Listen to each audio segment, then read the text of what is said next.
gentlemen, welcome to the Hong Kong IPMAS APC event and presentation of the second organized by the Hong Kong Alliance of Coast Assets and Environment Information Management Association, Hong Kong IPMAS, and Hong Kong chapter of Global One International. My name is Albert, and I'm honored to be your MC today. On behalf of the board members of the Alliance, we would like to thank you all for joining our event today here at bSI Zero Carbon Building or join them online. Today's topic is OpenBIM and OpenGIS for a smart city. We hope you all enjoy the sharing of these hot topics today. Hong Kong IPMAS Alliance is a Hong Kong chapter of Global One International. We are arranging courses on OpenBIM standards, initiating and collaborating research projects to discuss these and more. Alliance aims at promoting OpenBIM, aligning Hong Kong's BIM standards to international standards, and raises the standards of information management for both assets and environment to new heights. Without further ado, we now invite our chairperson of Hong Kong IPMAS, Ms. Ida Fong, to deliver our opening remarks. Ida, please.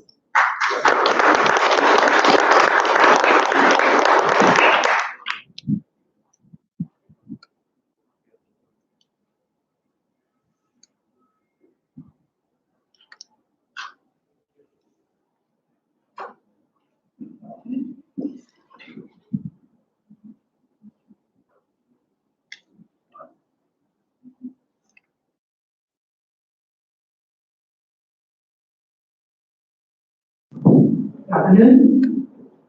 KK Wayne Thomas, honorable guests, distinguished speakers, teachers, program participants, building smart qualified individuals, friends, and our audience online. May I extend a very warm welcome to all of you to join this special CPT event entitled OpenBIM and OpenGIS for Smarter City. My capacity as president of the Hong Kong IPMAS and chair of the Hong Kong chapter of Building Smart International. This will give you 1.5 hours CPD.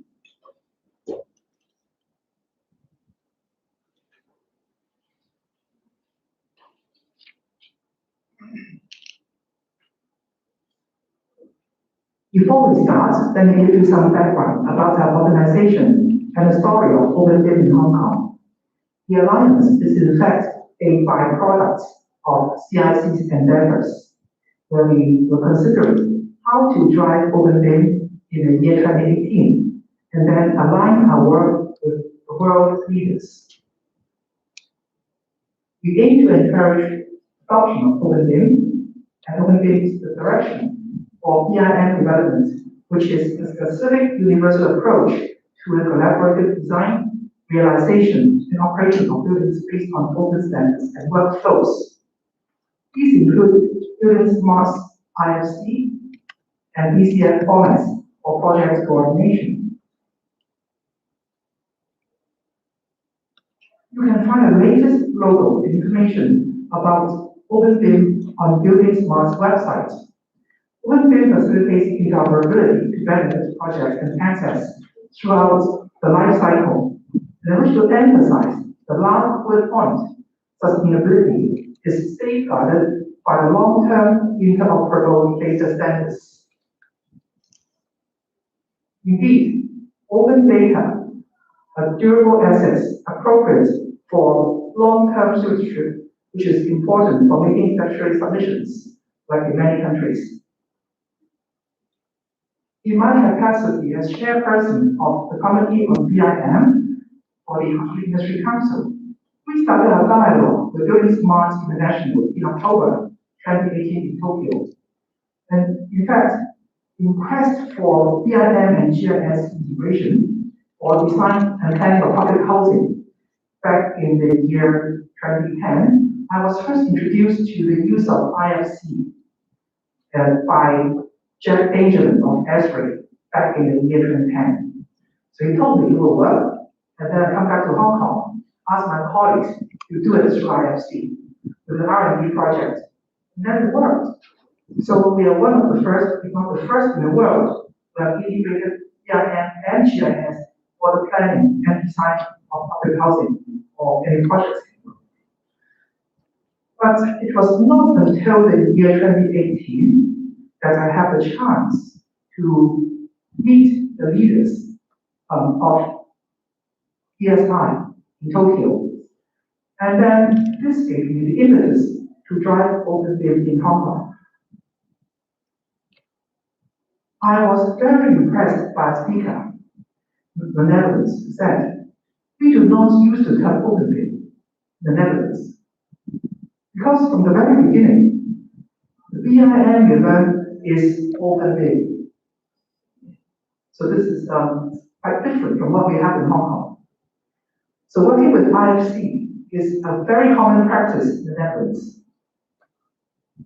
So when I come back to Hong Kong, next CIC organized a 13-member delegation to attend bSI Summit in Düsseldorf. They met the chairman and CEO of bSI in March 2019.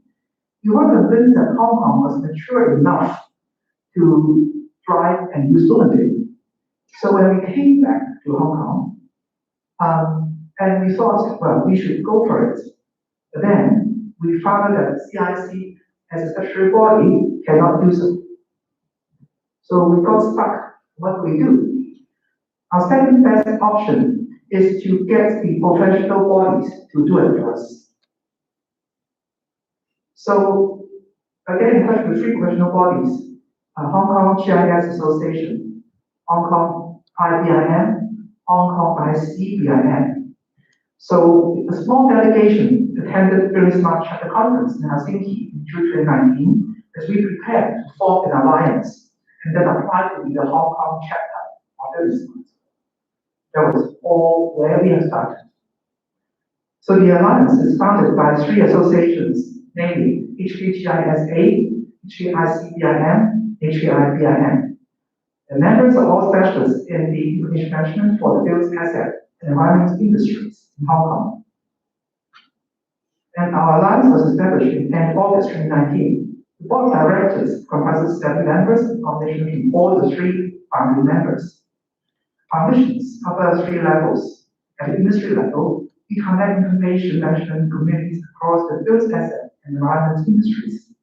At society level, we serve society by building capacity, sharing experience, and enabling information exchange.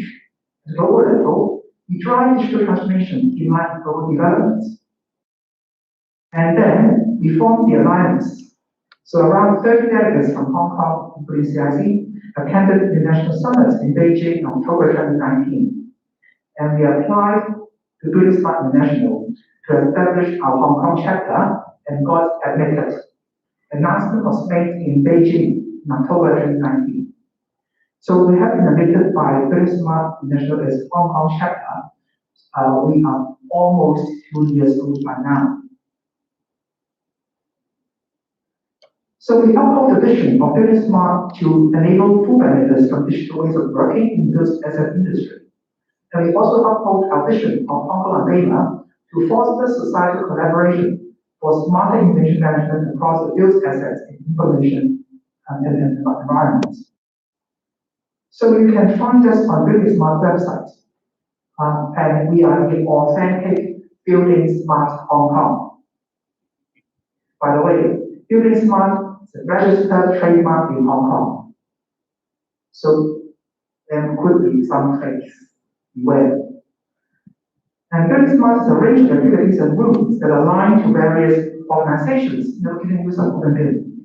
The current rules are airport, building, construction, infrastructure, product, railway, regulatory, and technical. That's why we can say you always have the room. So join the Hong Kong chapter and you'll be part of this big family in the world, especially airport and railway. So we are called upon you to join us as members. You can find a QR code at the door, and if you have not just done so. So join us if you are a corporation member or society member, an education member. And join us if you believe in OpenBIM, innovate for better built assets and environments, and integrating BIM and GIS management. So next I'm going to give you an overview about our training and education activities.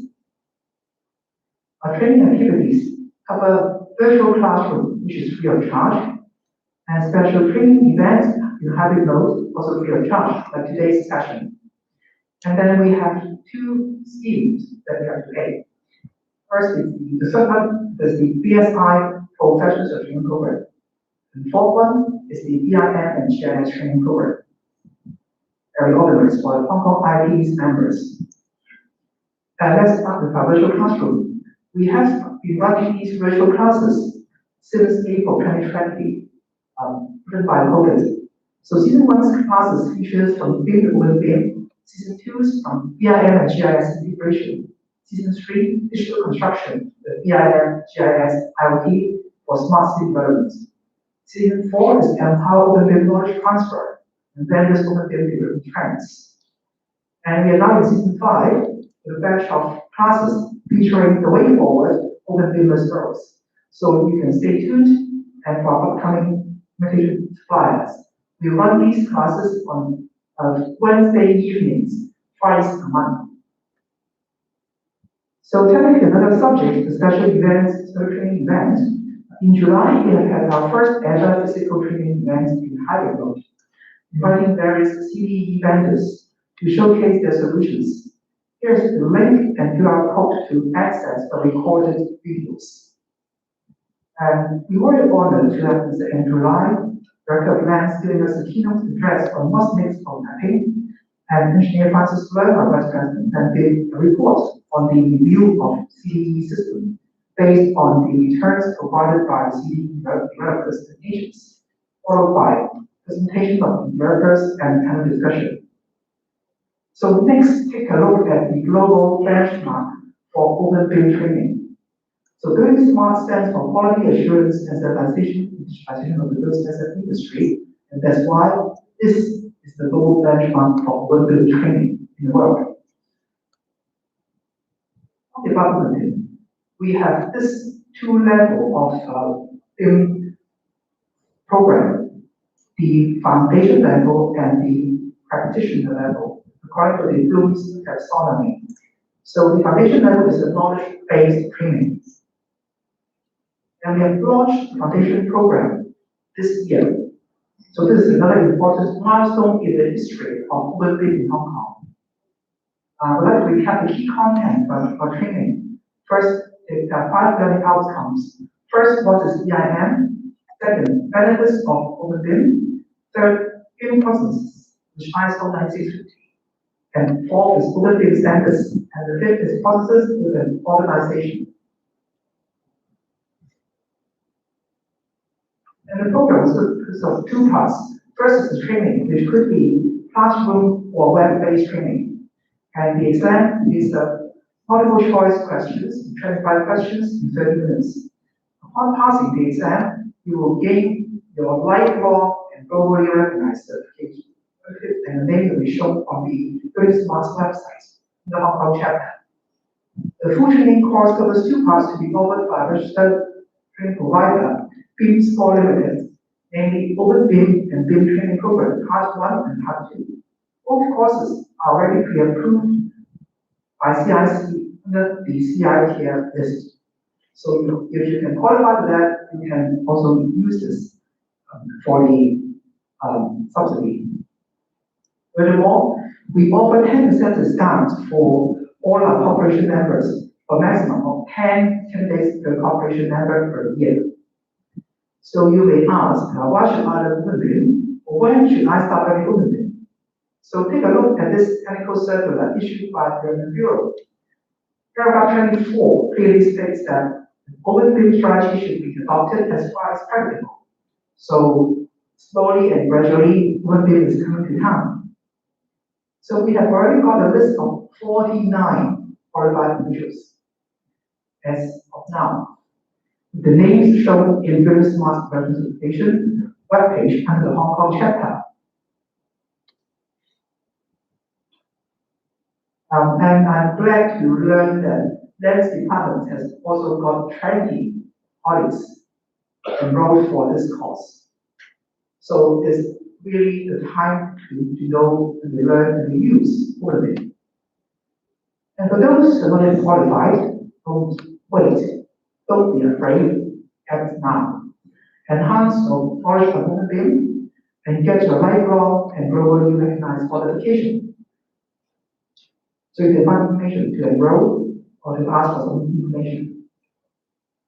And in parallel, we have been running another program, a structured integrated BIM and GIS training course for the Hong Kong parents. I think this is the first of its kind in Hong Kong. The instructors are experienced members of our alliance, and this 10-week training program with 40 hours is funded by the government's matching grants scheme for skills upgrading scheme. And then 10 candidates who have gone through this course. And another important activity is our public service for society. OpenBIM members voluntarily derive OpenBIM workflow and platforms for heritage study for the Bishop Hill Underground System, which is discovered as a heritage building and can formulate the future heritage management plan. So we run it and then we send it to Forest Supplies Department for their use. And the next big event will be the upcoming US Smart International's Virtual Summit, Autumn 2021, from Monday 27th September to Friday 8th of October this year. And finalists of the Awards 2021 will be presenting at the Winners Circle in the Summit. At the Hong Kong chapter, you can arrange for bulk purchase of tickets. For the trendy, we can have 50% discount. So we will invite colleagues and friends to join this to us, get a discount. And one thing I would like to say about the summit is that this year, with a very good news, there's one finalist. The list of finalists have just been unveiled these couple of days. There's one who is from Hong Kong, from Hong Kong U, Faculty of Architecture, OpenBIM and blockchain. So it's very well done. It's another breakthrough in Hong Kong. So this afternoon, we're going to present you with program introduction and sharing sessions for our two training programs, presentation of OpenBIM and OpenGIS for Smart City, followed by presentations of certificates to the course participants of HKIP, BIM, and GIS program, and qualified professionals of the Good Smart program.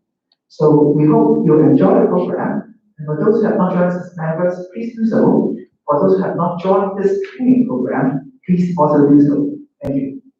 Thank you very much. It is a great pleasure to have our teacher introduce the bSI Professional Certification Foundation Training Program with us. We'll also later then invite 6 candidates to share their training experience with us. So now let's welcome Dr. Pam.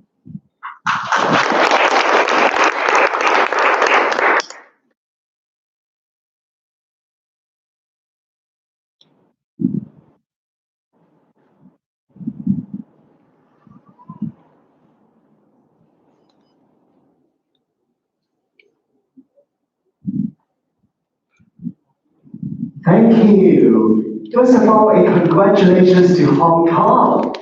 We are celebrating 49 qualified professionals, considering that we had none just earlier this year.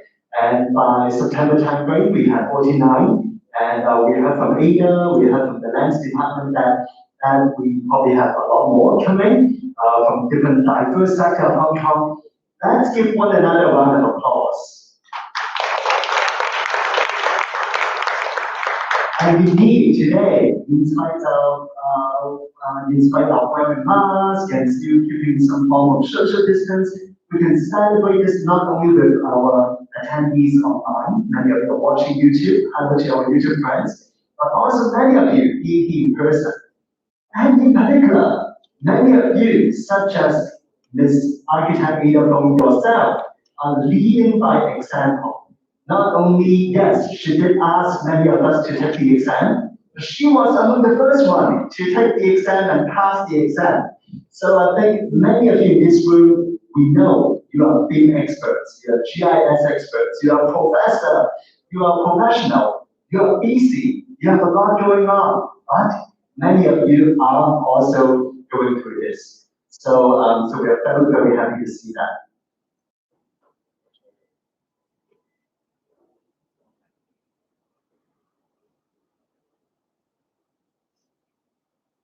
So yeah, the list is long. So we started by last May. So as of today, we know that even this morning, some of you were just passing the exam. So congratulations.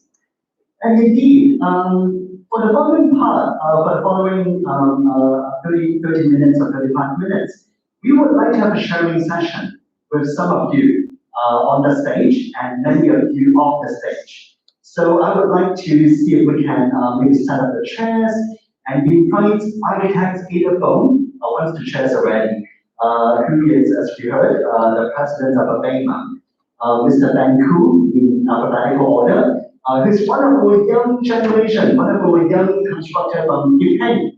We have Mr. Billy So, a QS professional from Unistress. We have Billy Wong, who's the head of BIM, again, the head of BIM experts. You don't need to take it, right? But taking it, leading by example. And Dr. George Wong, who's among the first from the CIC to take the course. And not only that, really give us some very good inputs in terms of how to really kind of like continue to improve with the course.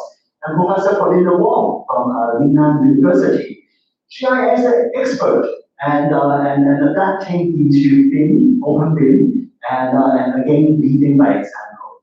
So let's have a semi-round circle, and let's invite our many qualified individuals. Please, Ida. Professor Paulina Wong, and Dr. George Wong, Mr. Billy So, Mr. Billy Wong, Mr. Ben Koo. And we hope this to also be interactive. We also later on be teaming up with my colleague Pixelmac to also interact with the audience. So there are 3 questions we would like to start the ice breaking. And then we'll maybe just go through maybe ladies first, we'll go from Ida and then coming down this way to ask each of you. First, please introduce yourself in case some of you may relate to your persona that, oh, I'm a young engineer, maybe we can relate to some of you. I'm not into the BIM at all, and my expertise is in another profession. So introduce yourself a little bit, your background, and what may be the insights or the takeaway, having gone through the course, passed the course, congratulations, and now being a qualified individual.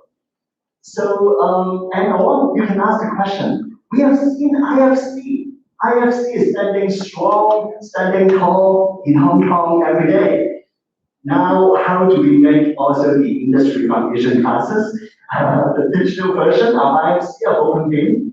How will you champion OpenBIM now that you are qualified individual, qualified professional?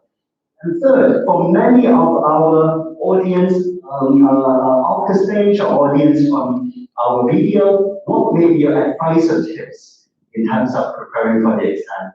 So these are the 3 questions. You can answer them in any order you like, or focus on one of the other 2. So why don't we start with this architect president, Ada Bone.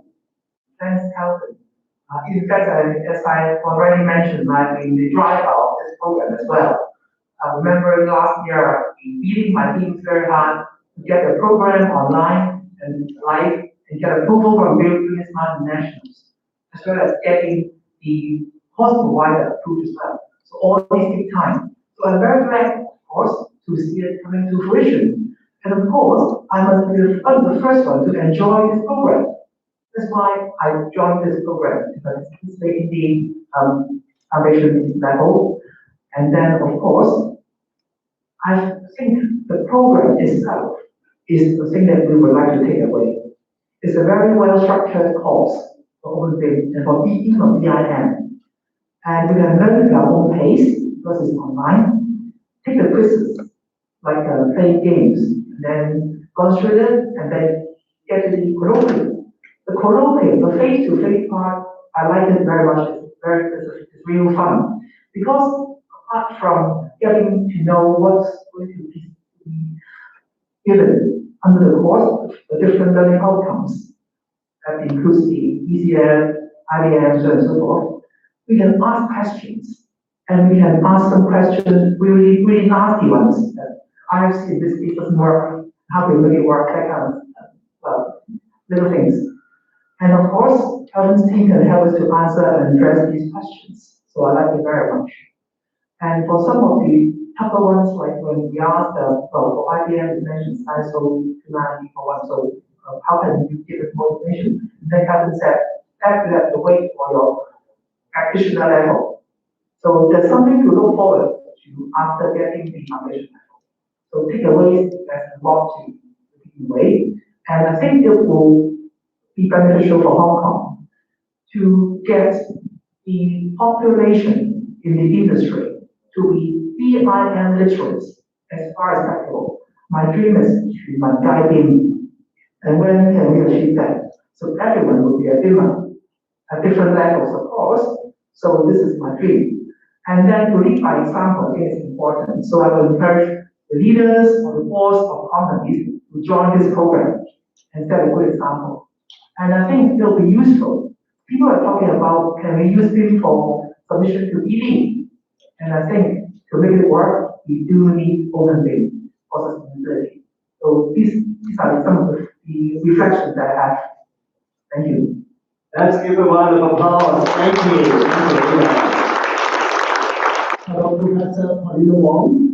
What may be your sharing? We know that your expertise is in geography, right? So not only kind of like all this ISO 19650 OpenBIM, lots of those even may be new to you, while we have so much to learn from geography. Anything to share?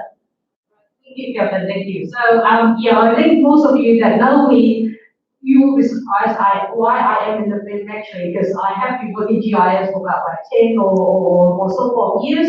And then I think the first time that I involved in BIM is invited by getting involved in OpenBIM.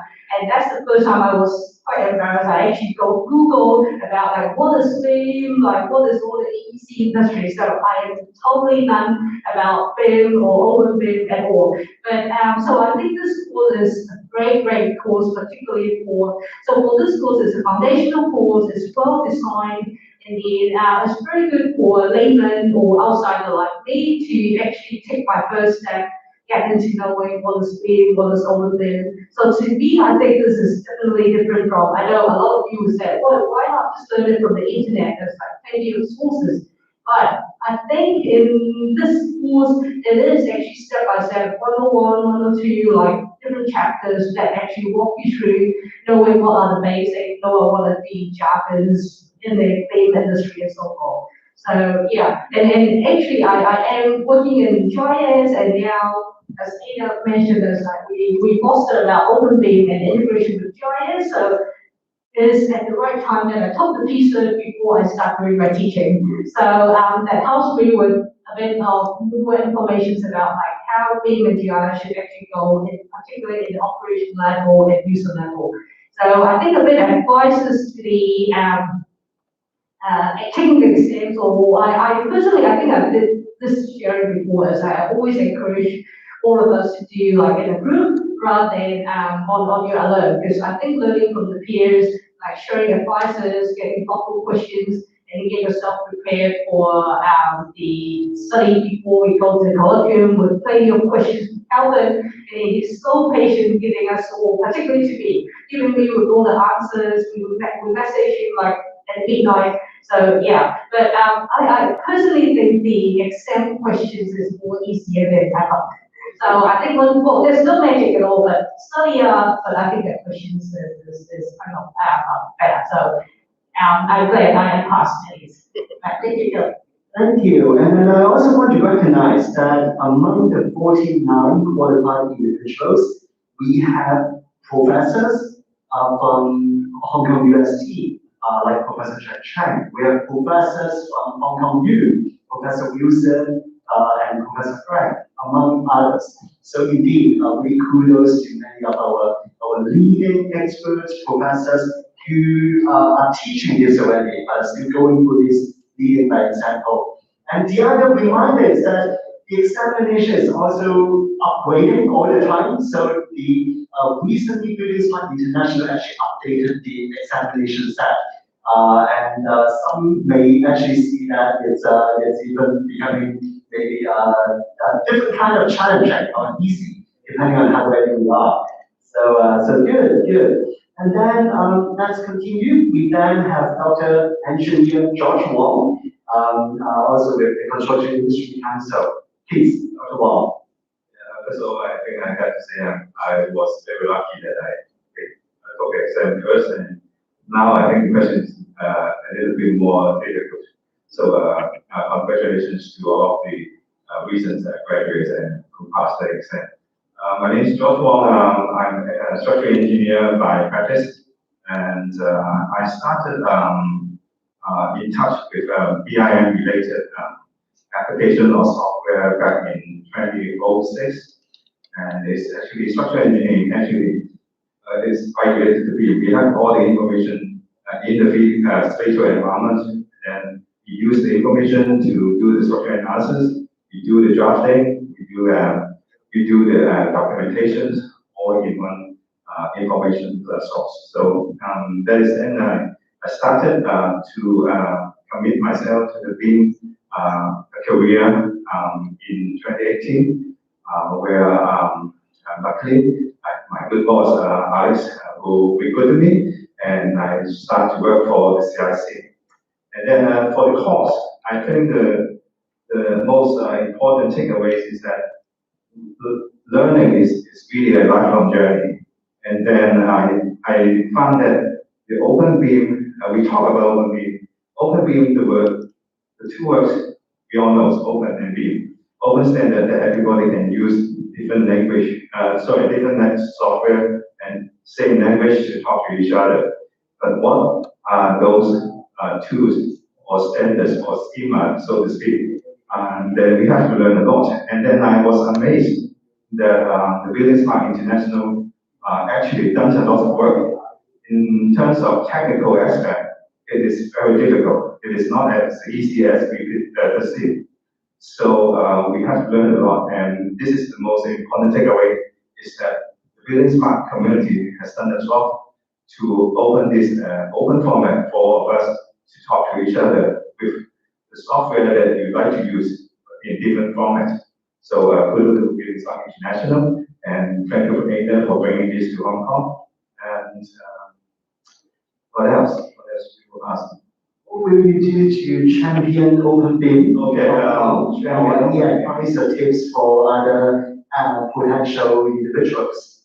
I think champion OpenBIM is that I think of a quote from a great philosopher Aristotle. He said that for the thing we have to learn before we do, we learn them by doing. That is the best way to champion in OpenBIM is to use it in our project. So as we use it, we understand it, and then we know the implementation challenges, and then we can use it better the next time, and then we form a virtuous circle, and then we gradually improve on our journey and how to use OpenBIM. So by practicing, we excel in OpenBIM. I think this is the right way to do. So, and also, I remember the last question about the examination, share some tips, and I think it's just very cliche.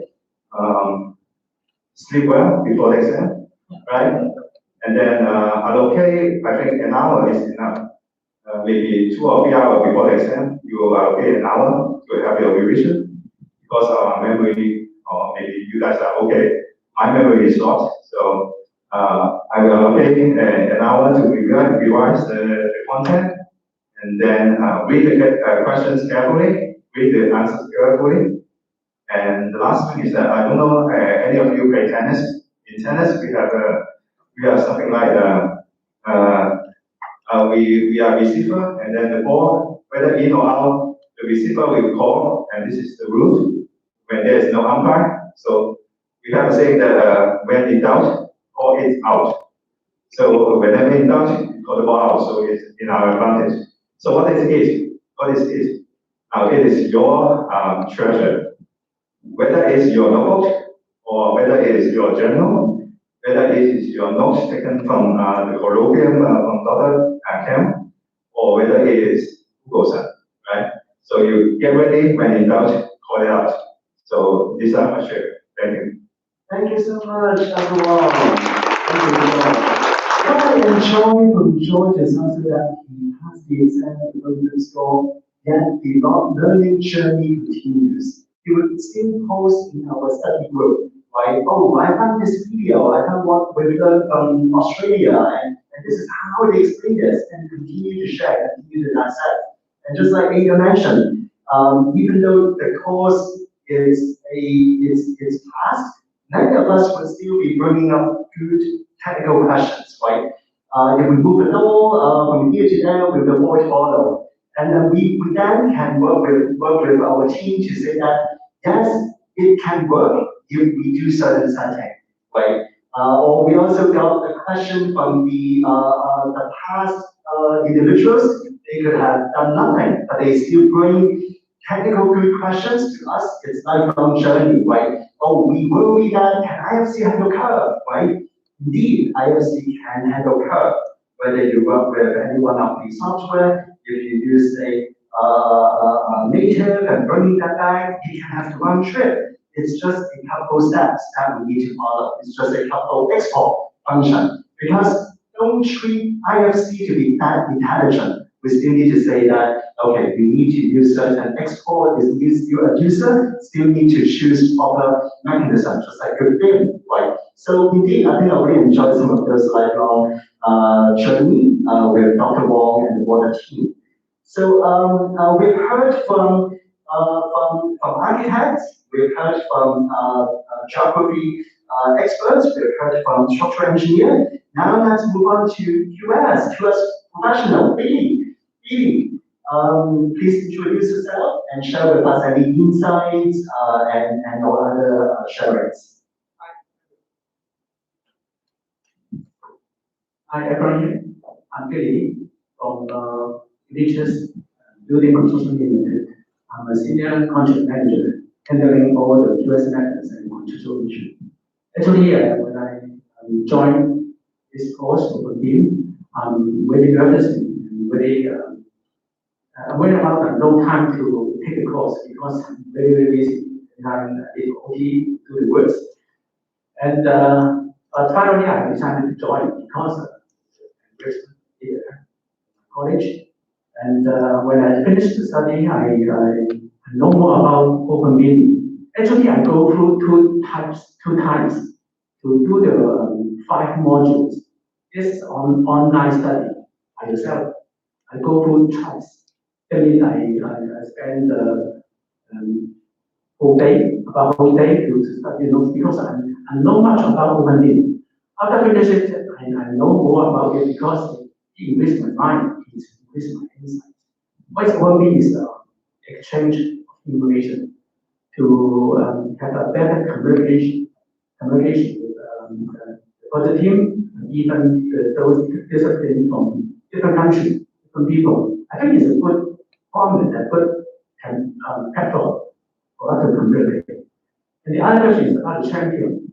Because I'm a QS, I'm facing a lot of contractual issues. Let's say contractual claims, UT. Actually, I'm trying to adopt the BIM in my works. In the past one, I used BIM to examine UT. Again, it's a challenge because not much people using BIM to do a UT presentation, but with this one, and the result is quite good. The client understands what we are presenting. And finally, I think the granting the wages coming here. Maybe next week we have a good result. Anyway. The other one is about the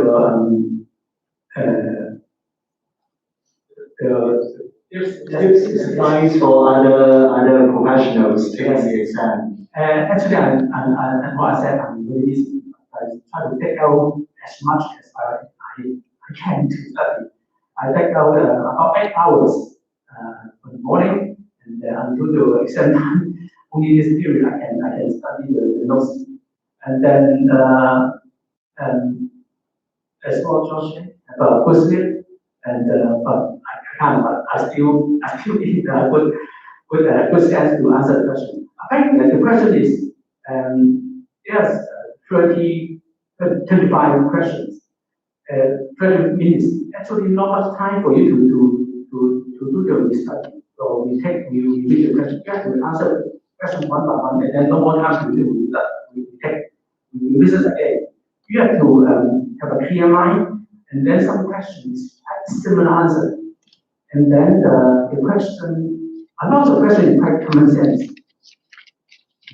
Not much, maybe some of them is come from some definition and some terminology, some of them. But most of the questions is common sense. I mean, you have understand all the notes, and then get the mindset, get the fundamental theory, and then you answer the question. Okay, you will get a good result, a good get an answer. Thank you, Billy. Many of the colleagues actually did not sleep or working on particular projects and still make the time for the exam, and many of them actually will be chatting with you today to get the certificate. So congratulations. And now let's come to our constructor. We have Mr. Peter Wong, head of BIM with a large sizable construction company. You also take it yourself. One of the first qualified individuals. Please share with us, and later on we also hear from your colleague. Yeah. Thank you. Let me introduce myself. I'm Peter Wong. My background is mechanical engineering, and also got some design and manufacturing experience. And so I was lucky before I was working on some famous architecture projects, such as Planetary, Estimate Architect. And then I realized, everyone has some field. I think we should implement this design down to construction. That's why I joined the project. Okay. And at that moment, I realized that most of the designers, they're using different special software to solve and optimize their problem. And that moment I realized, okay, different software have their strengths and weaknesses, so we need to collaborate and work together. So in this course, what is the insight and takeaway? I would say, first thing, everybody will say how to collaborate together to say using IFC file, IFC format, how to do this. In this course, I think I learned what is ECF, what is MVD, IDM, this kind of thing, and BSDD, contextual, etc. You may don't know now what it is about, but after this course, you will know how to use this already there tools to help you to solve the collaboration problem. One more example, say everybody may complain IFC is huge, but actually by using a correct tools to filter it out, you can use it efficiently. Okay, and also I think the most insight after this course, and also we have at the end we have one day, 1/2 day to gather together to keep ask questions.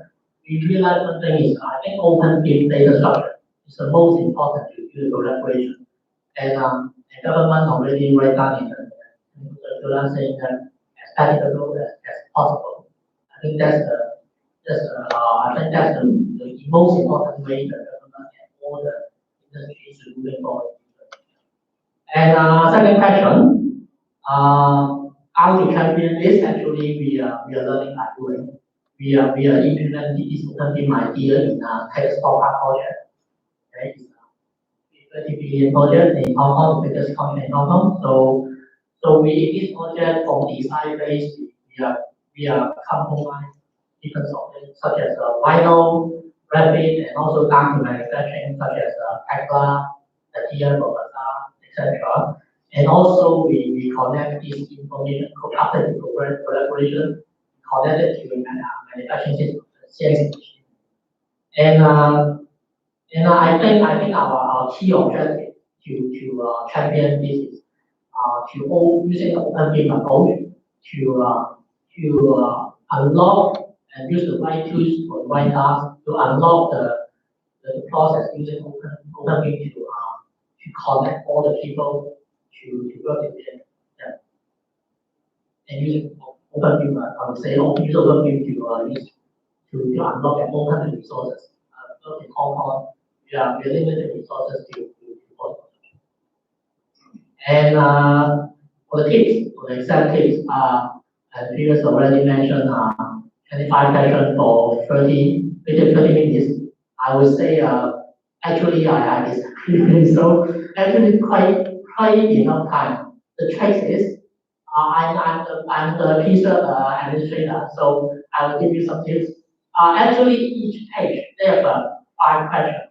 Okay, you will have 5 web pages.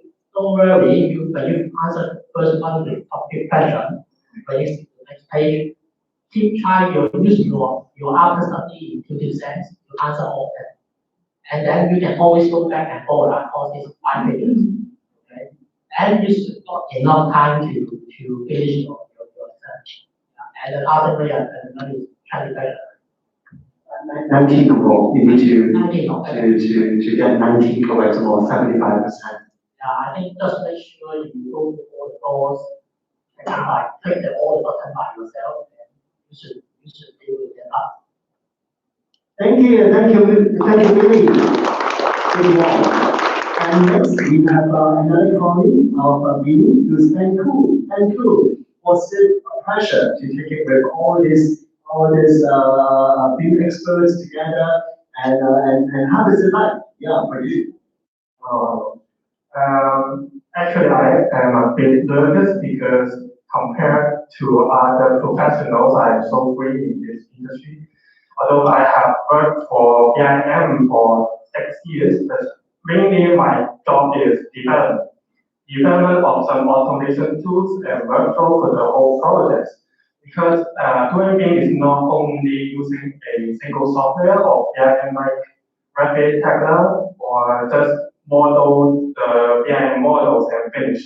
It's about using the BIM model in the central and run over the whole construction project. So automation for the usual BIM like drawing production, quantity schedule, it needs a lot of automation to replace the manual works. And also we have some other platform like Activators, T6 inside the construction project. We need to get that data into the BIM, connect them. So integration between different systems is necessary. So my job is to connect them, to get different data from, like, for example, in PIM, we use Actors for the project management and program, report progress, site progress for the engineers. As those data, those site progress data is not connected to the BIM. So I write some script, use the API like Rapid API or other platform API to get that data. So all the site progress can reflect on the model by some color code, and all project manager can get a very summary insight of the progress. And this code is have a lot for me. The basic one is the technical terms like IFC, MVD. You can find a lot of resources on Building Smart International website. And those explanations I will say a bit technical and consists of a lot of text, a lot of words you have to digest yourself. But if you join this course, we can find a lot of slides, audios to explain all the terms in a practical cases, in a practical way to know how to make that technical terms to fit with your project, your experience. So this course tells us how to the term how it relates to us, and also I think it makes us to know OpenBIM is necessary for BIM projects. So I'm very impressed with the first step. As in OpenBIM, we should learn BIM from the very beginning. It's open from the very beginning, and just so if we want to champion the OpenBIM In Hong Kong, I can say the whole industry, for the newcomer or the experienced professional, they are educated in a way that they touch OpenBIM in the very beginning. All the industry can adopt it in a very fast pace. And with OpenBIM, I think it will make all the BIM projects very much easier to be sustainable, because we have developed a lot of standards, a lot of workflow for each project. And for the main contractor or other project parties, if all we have developed can be sustained, can be passed to all the projects following, and we will cut the learning curve a lot. And doing so, we have OpenBIM, this format, to help us. Because, for example, even Excel, we cannot guarantee we can read Excel in after 20 years, but we can always read the data from a text file, CSV file. We always guarantee that there are some software to read the data from that. And IFC is a text file in the BIM world.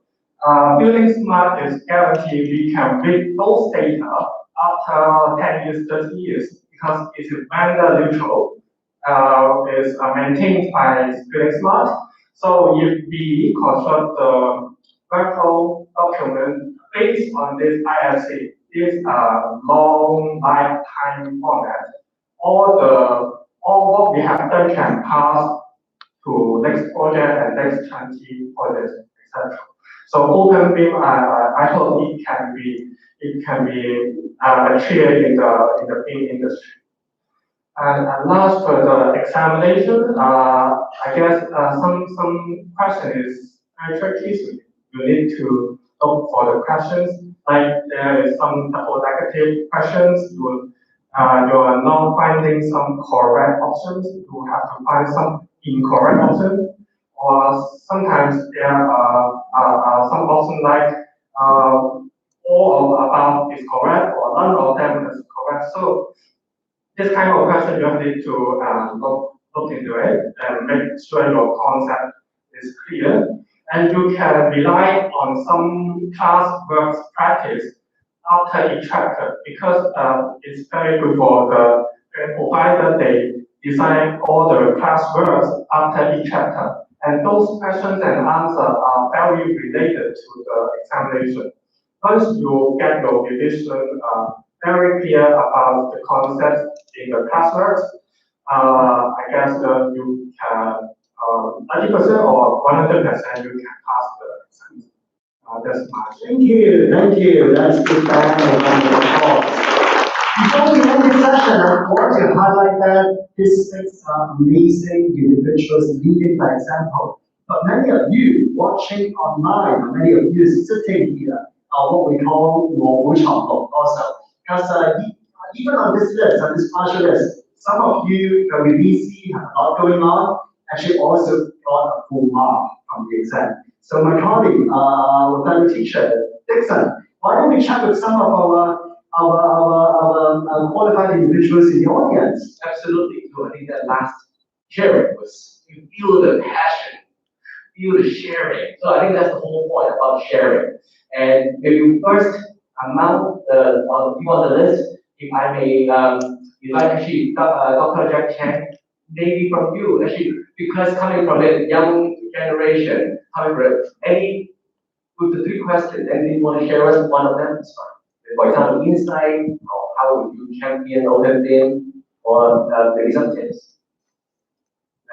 Thanks, Jason. I'm sitting at the back because I actually want to listen and learn from you guys.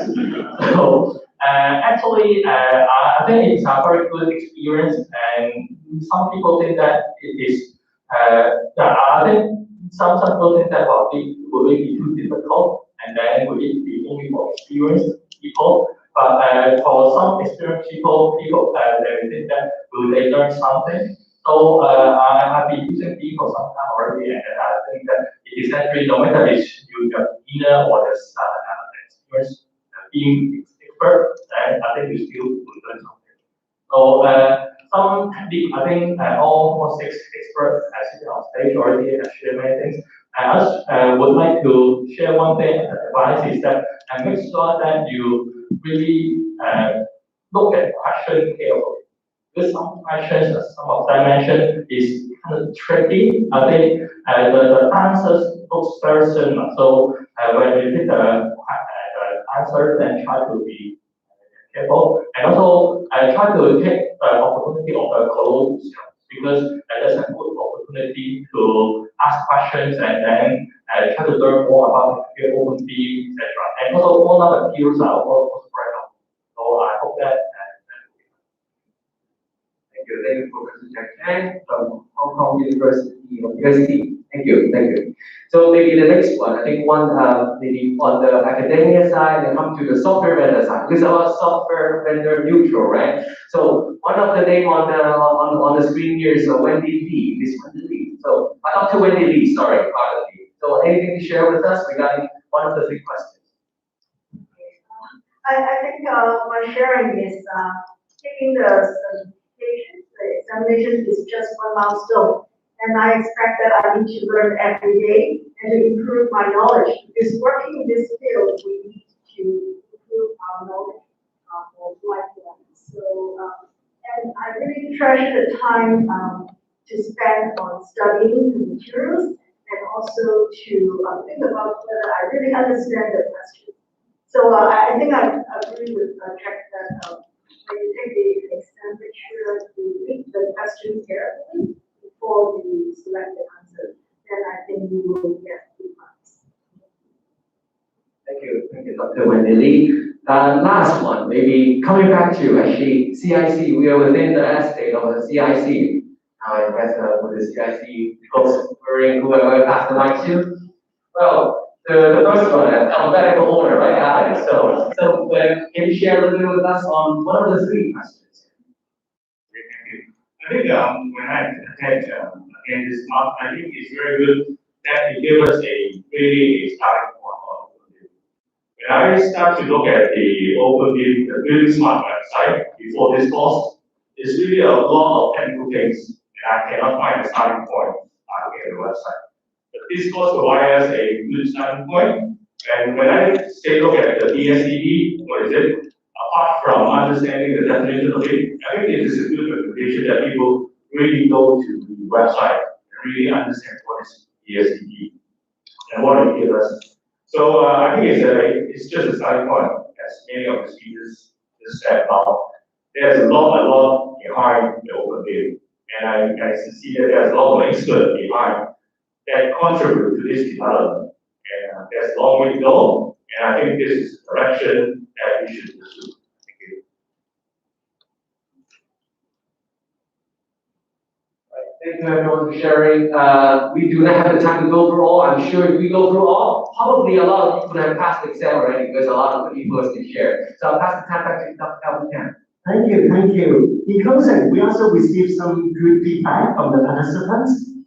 Your feedback are being taken by the Building Smart Hong Kong, by our team to see how we can continuously learn, as we learned from Dr. Wendy Lee, how we can continue to practice and read what we do. Again, the reminder is that we are celebrating a milestone, yet this is only the foundation. All the 49 individuals are getting the left-hand side. Foundation, conceptual knowledge. Very likely in the next year, 2022, Building Smart International and our SBI team is working with bSI to hopefully bring some of this practitioner course where you can apply, where you can analyze, where you can create to Hong Kong. And this is not only a strong momentum here in Hong Kong, globally we see that almost 5,000 professionals around the world, Hong Kong contributing about 50 of them right now, and 5,000 professionals are growing. And in fact, we are working with Building Smart International, then maybe about a handover, also known as COBE, then maybe BIM, then maybe BIM leadership, like the one that we're bringing to Hong Kong. So lots of those are really active being designed. Again, it's a lifelong journey. So with that, once again, let's congratulate all our qualified professionals. I'm aware that we have a certificate presentation in half an hour or so, and I'll pass the time back to the MC. First, let's give a round of applause. Everyone was very insightful sharing. And you know, please remain on stage. Before we carry on to the session, let's go to the photo session. We would like to take this opportunity to show our deepest appreciation to our guest of honor and guest speakers. So we have in the guest to present a certificate of appreciation to our guest of honor and speakers.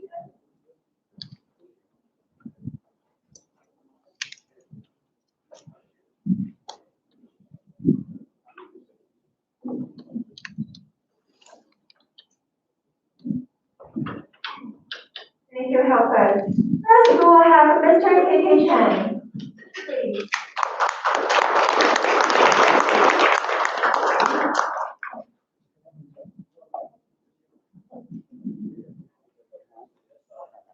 We have to take turns a little bit.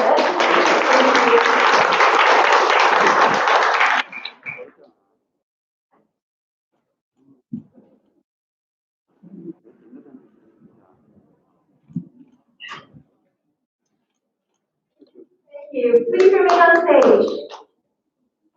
Coming up next, we will have Dr. Winnie Tang. Dr. Tang, please.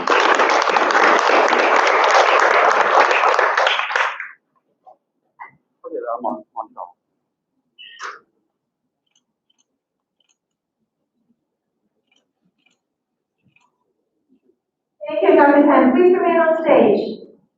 Next, we will have Mr. Thomas Lee. Mr. Lee, please.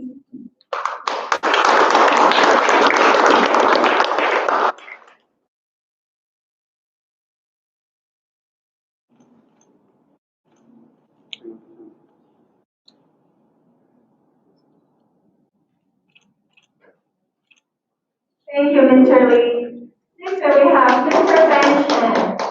Mr. Chen, please.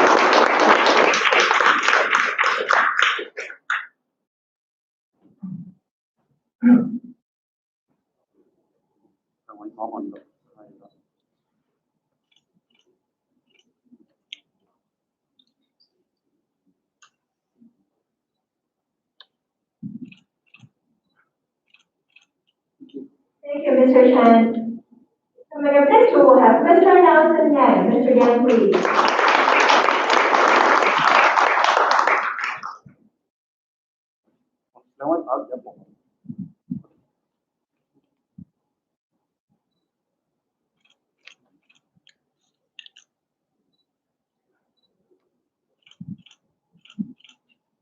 Thank you, Mr. Yang. Last but not least, we will have Dr. Kelvin Tan. Dr. Tan, please.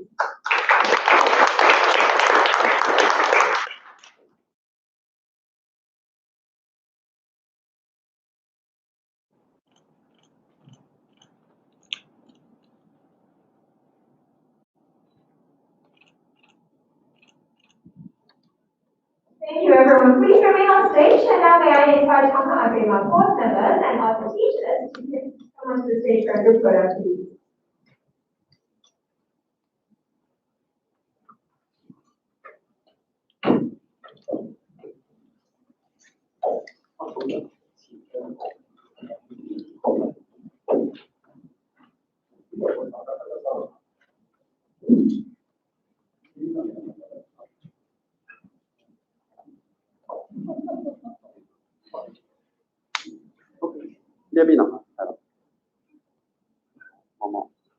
Okay, 3, 2, 1. One more picture. 你的正题。好，预备1。谢谢。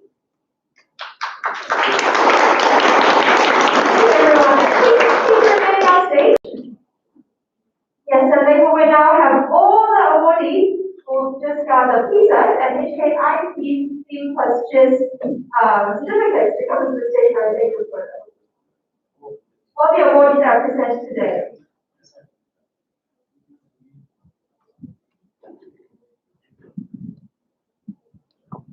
Thank you, everyone.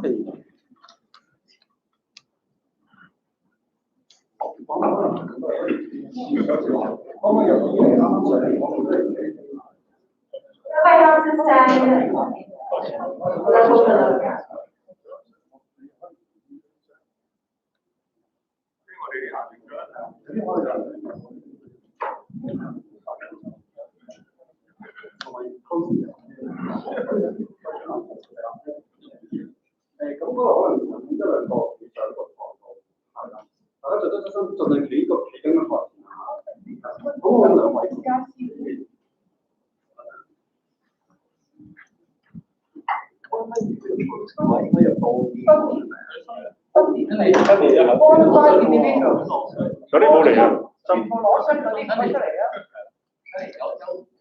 Everyone will be receiving a certificate today. You may come onto the stage.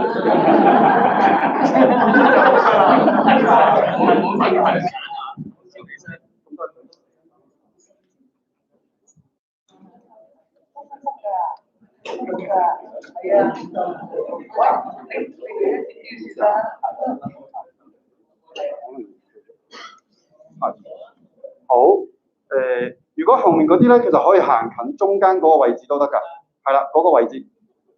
OK， 好，見到。嗰個女士咧可以企過呢邊多，再多啲，係啦，因為有少少遮咗。等一陣啊，唔該。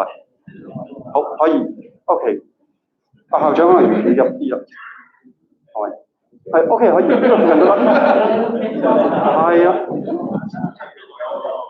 哦 ，OK， 可以 ，OK， 好，咁多 ，OK， 咁多望住前面啊 ，OK， 預備1、2，睇真啲，預備1、2，係啦，嗰張，好，預備1、2。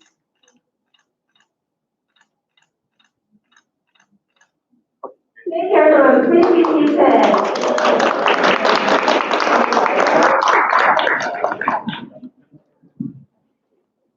Please be seated, and we'll now have a face-to-face photo with everyone who is here today. Make sure you sit comfortably and make sure you can see the camera.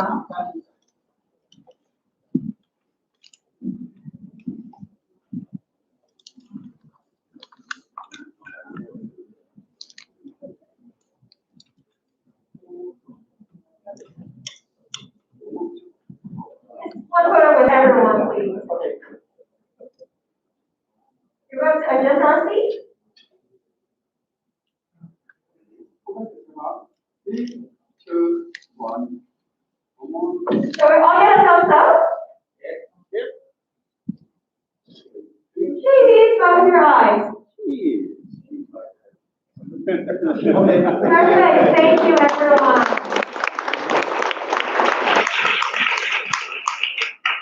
Thank you. Pretty professional on application of OpenBIM and OpenGIS and the integration of these technologies in their workplace and important role in terms of city development in Hong Kong. OpenBIM has conducted BIM and GIS programs for the Hong Kong Institute of Planners, HKIP. We may now invite the program leader, Dr. Candice to introduce this program for us. Also later, then invite teachers, Dr. Selena Wong, and architect David Fung, and two candidates to share their experience with us. Let's have Dr. Tang.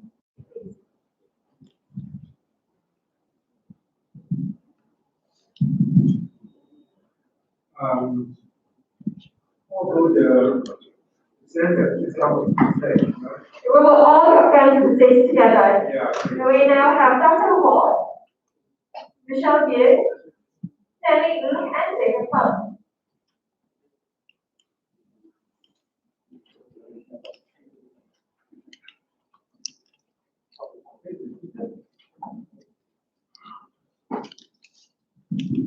Okay, good afternoon, everybody. I'm Kenny Kang, and I think many of you may know me, some of you may not know me, right? Very better for me to introduce myself to you, right? I'm a board member of the Hong Kong Academy, and I'm a fellow of the Hong Kong Institute of Planners, and also I am a chairman of the SDI committee of the Smart City Consortium. So you know a little bit about me now, okay? So today I'm very glad to be the moderator of this section, Integrated BIM GIS Training Program. First of all, I would like to say something about this program. In fact, this program is sponsored by the Development Bureau of the SAR government, and is under the matching grant scheme for skill upgrade of the upgrading skill, right?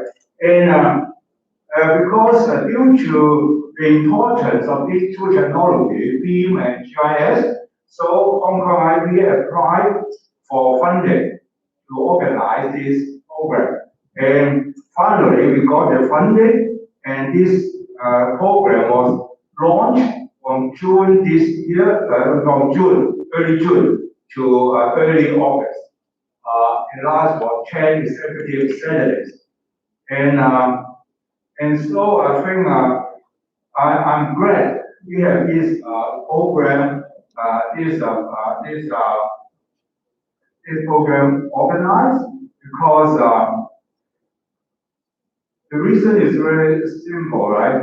Because I hope all you understand, right? BIM and GIS, they are the most important technologies that can support the field environment, okay? So without these two technologies, it's difficult for us to achieve a very good or very desirable living environment for the people of Hong Kong. So I think it's just the beginning. I'm glad to see many professionals are now know and also they're willing to use these two technologies in their tasks. And so after we invite our members, Hong Kong IP members, to recruit for this program, we have 10 Hong Kong IP members registered for this program, and they have successfully finished the course, right?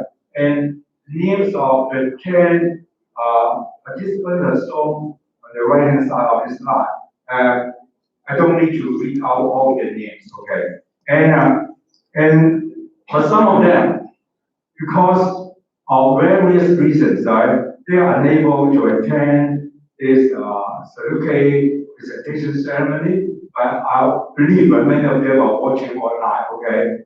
And so without further ado, maybe I would like to introduce the guests teaching on stage, right?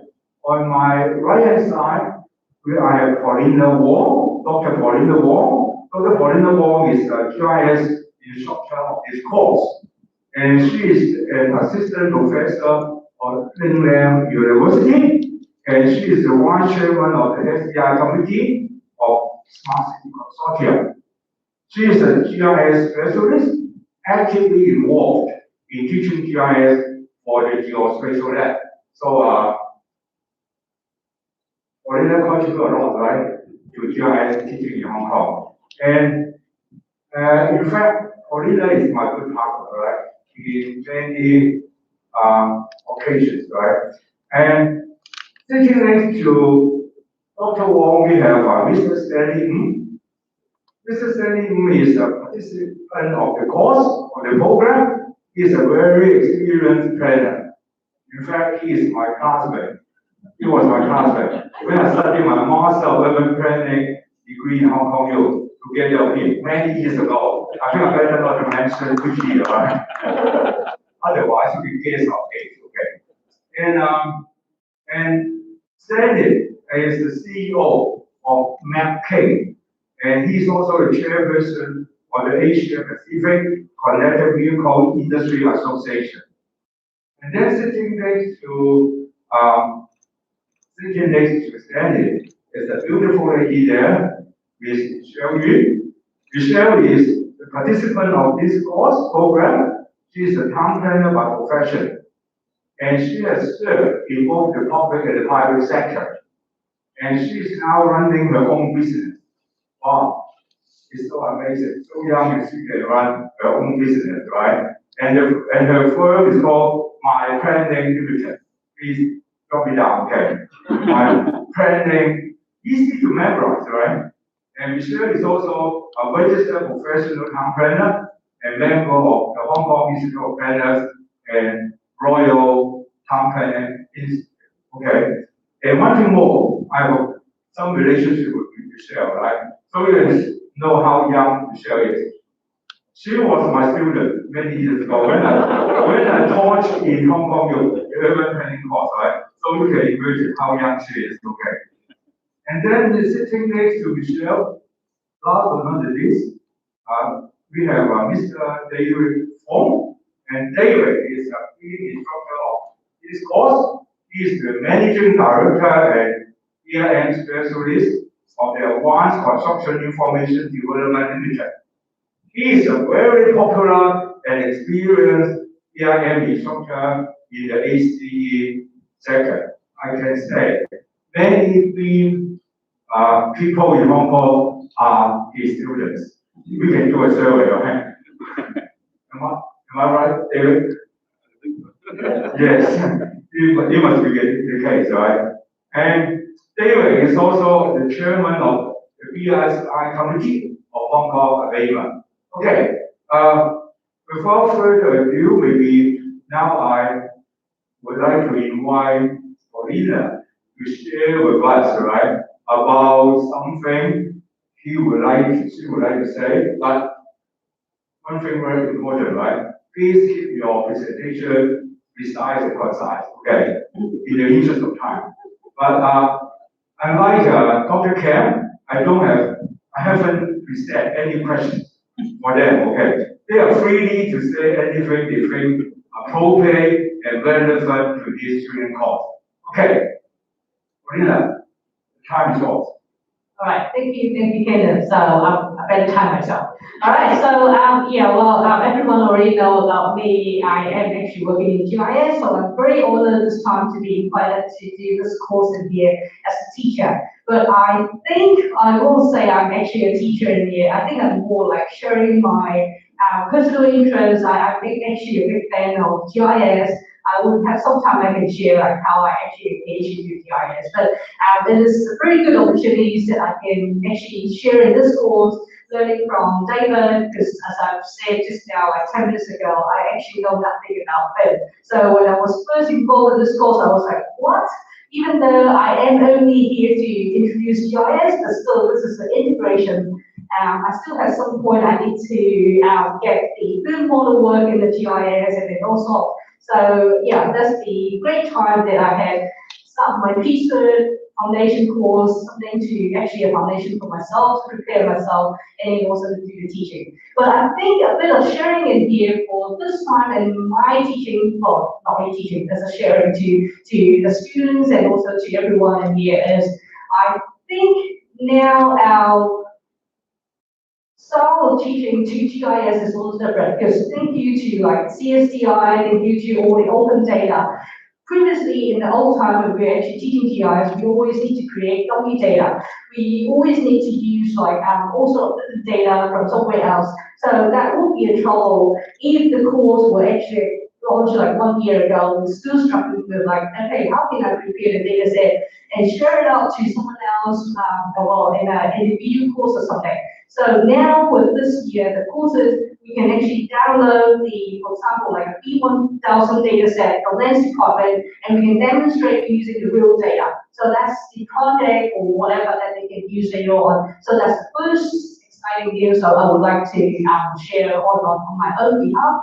And then the second thing I think is with this practice in here, that BIM and GIS, I learned a lot more as myself as well as like in the operation level, in user level, there's actually a lot more that we need to work on. So for this course in here, it might be only a starting point, but afterwards, I think there's a lot more in terms of software level work. We appreciated this time about like how Esri, how all of this, they can beautifully integrate it. Well, I think there's really like 1 or 2 clicks, I can actually import the whole BIM model into it, even though I think me and David, we've had a lot of vigorous argument about like how many information should be going into GIS. So yeah, but with all this interesting collaborations and integrations, I think it gives me an idea, gives me a much better idea, but at the same time, I think there's a lot more that we have to do and move on as well in operation. So yeah, I think that's all what I need. Thank you, Paulina. would like to echo with Marina on that. In fact, I really appreciate what land department has done, right? In the past, training point of view. In fact, before year 2020 or 2019, most of the students always ask me for spatial data. Because about spatial data, how can they do their planning work, how can they do their analysis? And at that time, even if I want to do something about, we call it bSI study, right? We need to make use of the base map, the way base map. It's 1 to 1,000, 1 to 5,000. But all these data will cost me a lot, because the university a lot of money, right? But now everything is free. Everything free. And also there are many useful layers that's already been uploaded. So you guys, go back home. If you haven't tried it, try by yourself.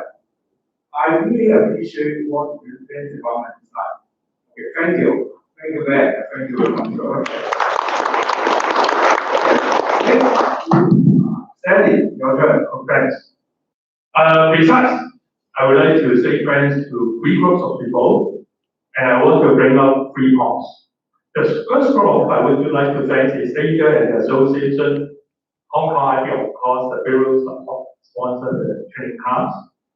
And the second group of people I need to appreciate is David and Colleen, because they were a teacher and bring us new concepts and canons for being and for practice. And thirdly, I need to say thank you to my classmates in this course and also N years ago. My classmate and also classmate particularly this is Danny, because we work hard to attend continuous training sessions, weekends or Saturday morning until noon. I want to bring out 3 points. So the first point, this morning, I attended a Singapore Geospatial Festival. Maybe some of you attend. It's a 10 days long great festival. And they also talk about BIM. They also talk about one point I want to repeat is that they mentioned, the host just mentioned this morning, the architects do not talk to planners because we are doing different things. And of course, architects sometimes talk to contractors and engineers because we are on the site. Town plans are not much on construction sites. But still, so there's a gap. The gap is about between the professions and also between the works. And the second gap I would like to mention is the gap when I trained know about the LD 1, 2, 3, 4. So when I see there is still a big gap in all the details and how to LD 1, 2, 3, 4, how to implement in our industry and to make it very smooth from 1D to 5D. 5D is QS here. 5D is so that I surpass exam, test exam. 5D is for the QS, cash flow, planning, etc. So that's the second gap we need to work hard and still a long way to go. And the third gap. The third gap is the gap between the government and people, and between professionals and NGOs. Because OpenBIM is the solution. Because when we have open data, we have open software, OpenBIM, it means laymen, students or NGOs, they don't have much funding, they can still join the game plan. I'll check to in how many case I want to propose a walkway for a housing estate, etc. I'm going to do something. So OpenBIM would be a solution. And at the end, particularly thanks to leader, and I just mentioned the Singapore Festival. 10 days, as I hope our association and under the leadership of data bring it into the Delta and also to Asia in the coming years.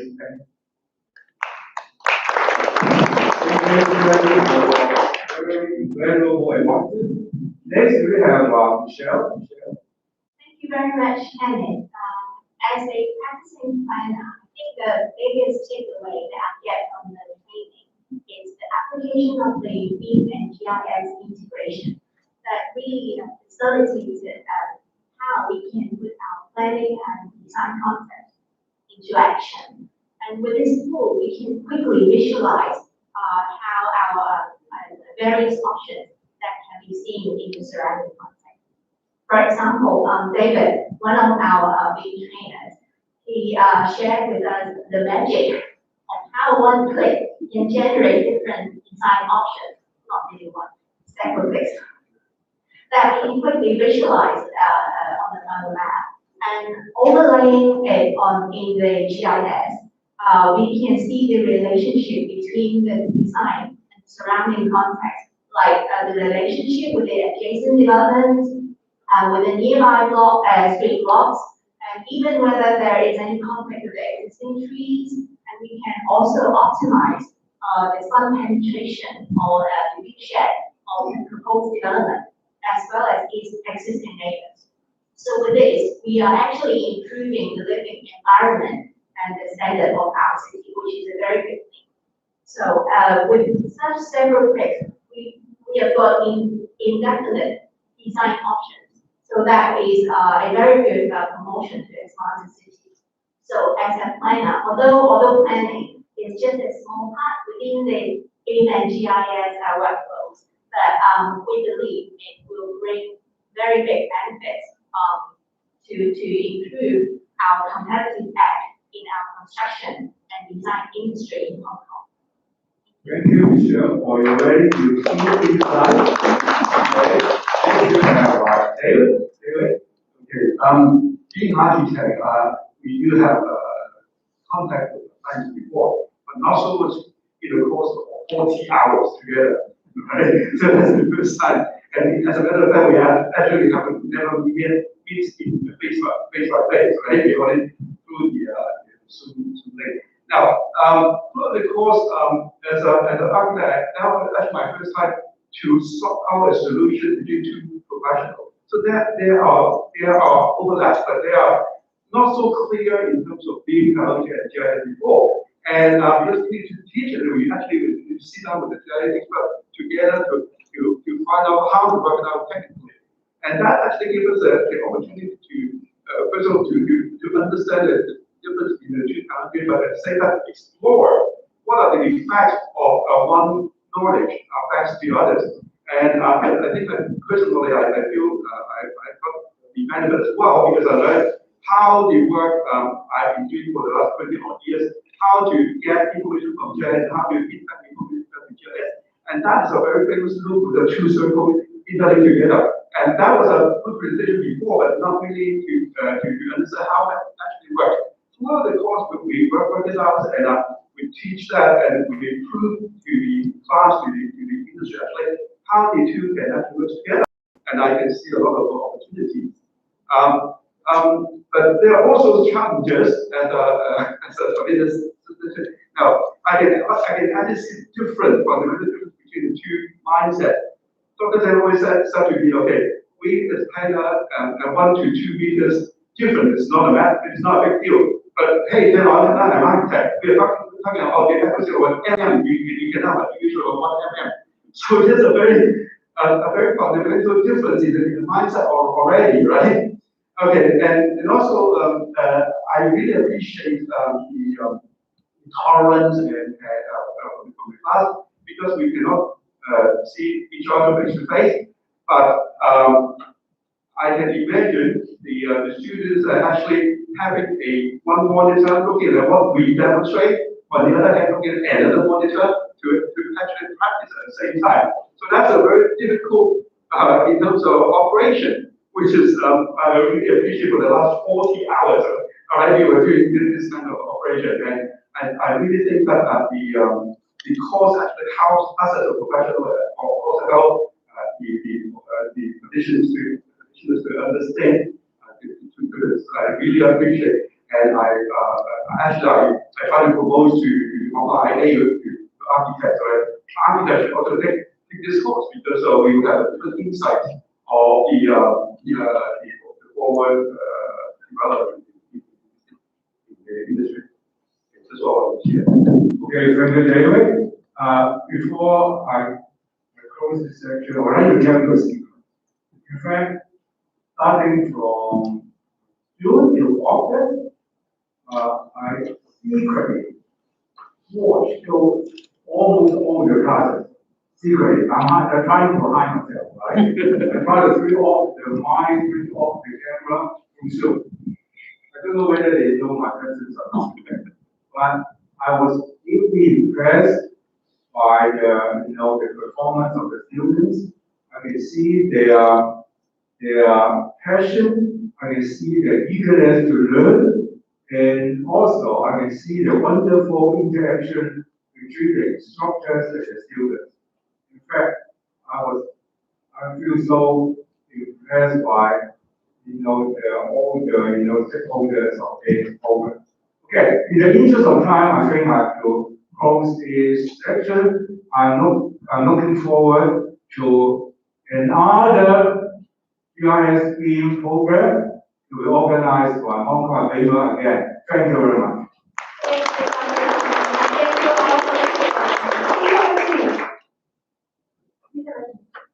Thank you.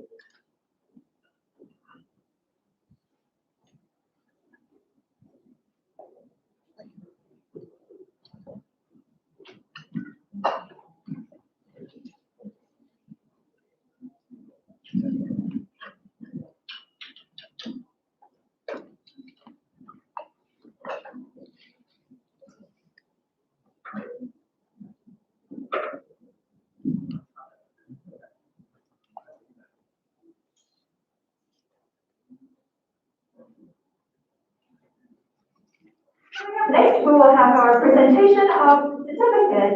Before that, can we invite Dr. Winnie Tang to come on the stage for some words of encouragement? Thank you, Dr. Tang.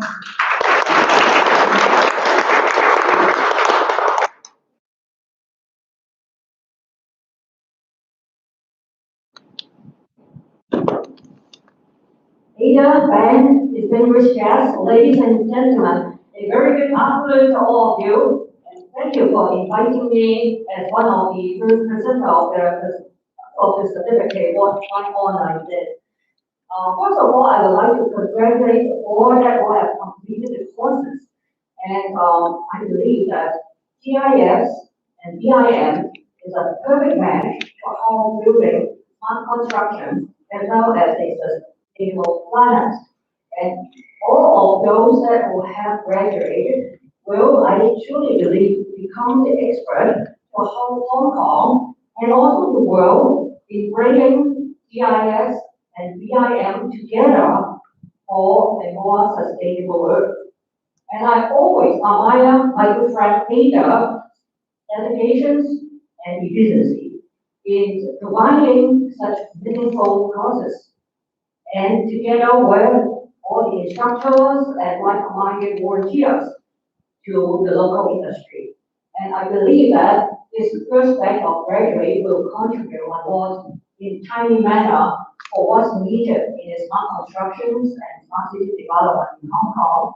Like what our guest of honor, Mr. Ben Chen, will speak on about what the great work that Lens Department has been done, including the common spatial data infrastructure portal and the data set that will be available, as well as the establishment of the geospatial lab by the Development Bureau. Last week, my good friend, Dr. Wendy Lee, is she still here? And she has posted an article about GeoBIM, and we both believe that GeoBIM is also or will also be a platform for the AEC industry in integrating BIM and GIS together. So I do hope that in the near future, all of us will continue to join hands using the latest technology like GeoBIM, or as well as the other training facilities, say what Asia has been provided to us in building smart construction, smart Hong Kong, and smart city together. Thank you very much. Thank you, Dr. Tang. Thank you, Dr. We may also invite Mr. Thomas Lee to come on the stage to give us Thank you. As the president of Hong Kong IT, I would like to say congratulations to all the graduates. Actually, when I sitting down right there, I was so jealous. Reason why I don't have the time, I wish I could join the course as well. When I realized offering the course to our members, actually one of them is our former president Lawrence, and also a lot of young colleagues, including Dr. Tang, is right here. So you will realize this knowledge and information is so important to both young or experienced professions. So I also thank you for the government support offering the grant to all the students, and I hope that we can continue to work with all relevant parties to carry on and provide these valuable information and knowledge to our members. And I think this is one of the very interesting and useful tools for planners. And we are looking forward that they can use this technology in their practicing. So thank you. Thank you, Thomas. We now invite Ethan to the stage to join for the presentation ceremony. We now have Kenneth Chen, Michelle Yun, and Stanley Ng onto the stage. Congratulations on getting the HKIP GIS for GIS program.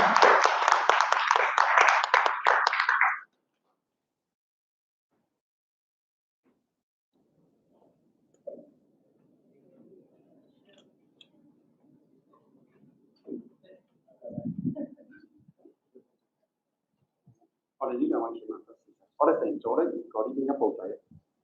OK， We have to close the certificate a little bit so that will be a reflection. Thank you.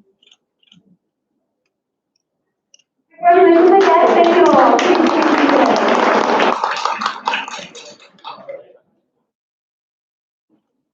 The Professional Certification Foundation Program is offered and accredited by Globally Smart International. Starting from 2021, Hong Kong IDEMA and the Hong Kong chapter starts operating the program in Hong Kong. After it rolls out the certification in Hong Kong, there are 49 qualified individuals so far. It's our great honor to invite our guest of honor, Mr. K.P. Chen, Chairperson of CIC, together with our teacher, Dr. Kevin Tan, plus President Architect Ida Fong, to conduct the presentation on certificates to over 30 qualified individuals who will present today. We would like to congratulate on their success in taking the course and passing the exam at our Globally Smart International Professional Certification Foundation Program. We first invite Mr. K.P. Chen to deliver some words of encouragement. Mr. Chen, please.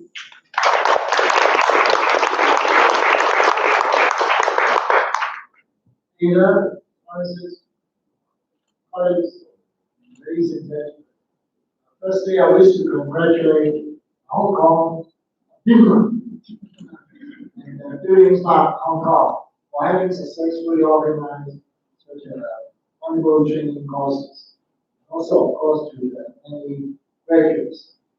I'm very glad to see particularly 3 names out of the many new markers. Can we call them or Wutong? And they are, firstly, is Eric Zhou and George Wong. The reason why I'm happy is because they are my colleagues.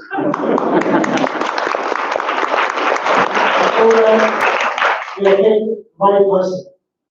The third one I'm particularly glad to see the name of Professor Jack Zhang.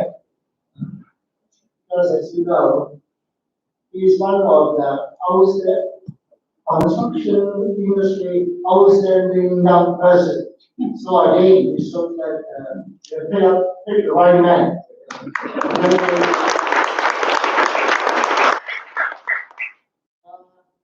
The CIC, together with the development bureau, have recently conducted manpower survey of the BIM manpower requirement by the year 2015, shows that we need a lot of BIM managers, BIM coordinators, BIM modelers, and even team builders. So we need a lot of good organizations like yourself to help us to fulfill the function of training, to provide sufficient manpower to meet the requirement of leadership. So please carry on. Thirdly, in December this year, the CIC is going to promulgate or to launch visualization, construction visualization roadmap to promote and consolidate effort and resources of the construction industry to promote smart construction through visualization. Obviously, BIM is one of the important tools. So again, I wish to appeal to you to help us to join effort to develop this very best to join effort together with us to promote and develop smart construction and visualization. And finally, I wish to appeal to you again to make use more of this beautiful place, to improve this culture, this convention room, and also the construction innovation technology application center, MIC display center, and also your home, the film space, Mega Box, is particularly created for you viewers. Thank you very much.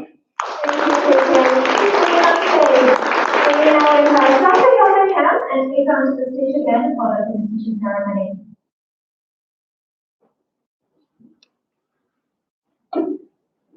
We'll first present certificates to members from Building Smart Hong Kong. So may colleagues from Building Smart Hong Kong get prepared next to the stage, and we will call upon you guys onto the stage 3 by 3. Actually, the first one will be Ada. Ada has successfully completed the course, and congratulations.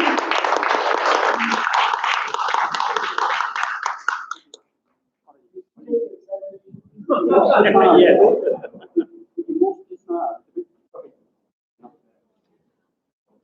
Thank you. Picture one. One more picture.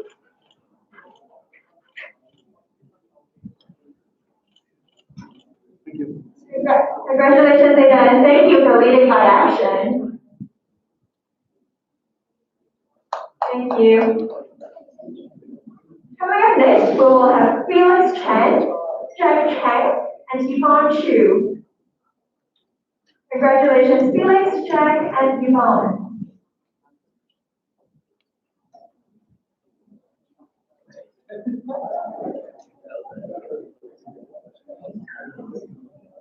Okay, we can move this one. Picture one. One more picture. Thank you. Congratulations. Next, we will have David Feng, and Ku, and Wendy Lee. Sorry, we will have Joe Lee first. David Feng, Ben Ku, and Joe Lee.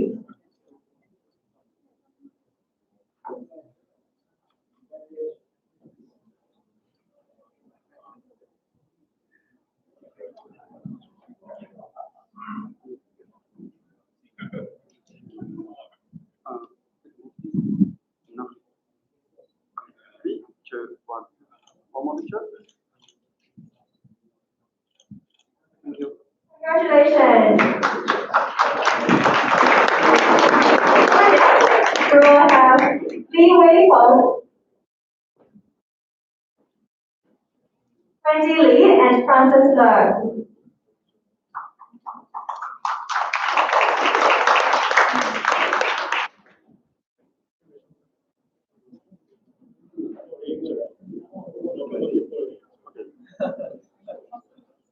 Picture one.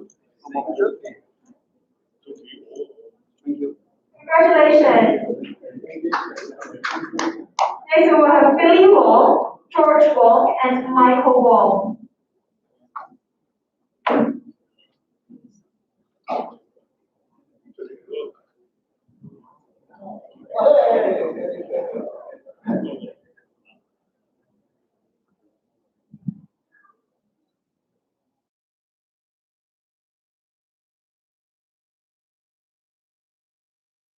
Congratulations. Coming up next, we will have Paulina Wall, Kevin Wall.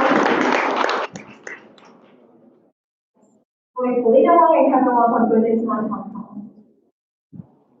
The colleagues from WDI will be standing by up next to the stage as well. Colleagues from WDI, thank you.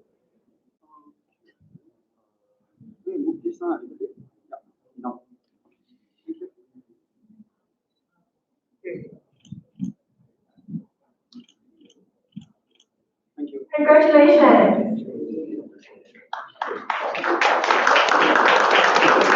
Now we have Brian Chang and Ling Meng Ho from WDI.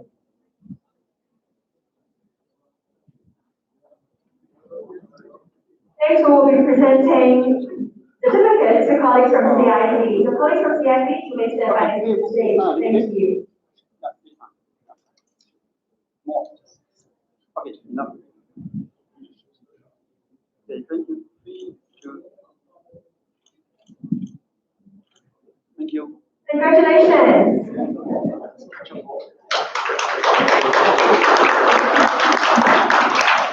Now we will have Sunny Choi, Paul Look, and Alex Ho. Sunny is also my colleague in another Puma.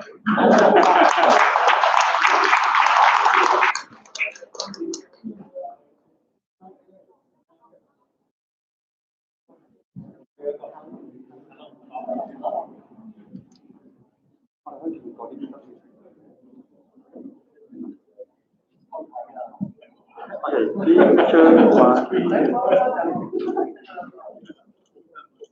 Thank you. Congratulations. Next we will have Shirley Lam, Michael Lowe, and Julia Lee. Shirley, Michael, and Julia.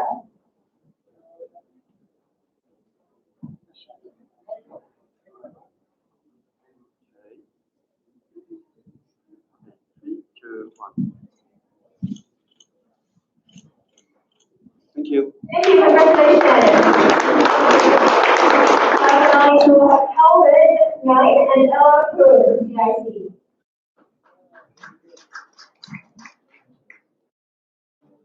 Next, we will be presenting to HTU, so members of the HTU, they come next to the stage. Stand by, thank you.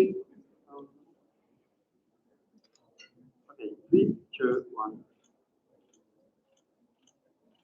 Thank you. Thank you, congratulations. Now we will have Wilson Liu and Fan Xuan from HTU.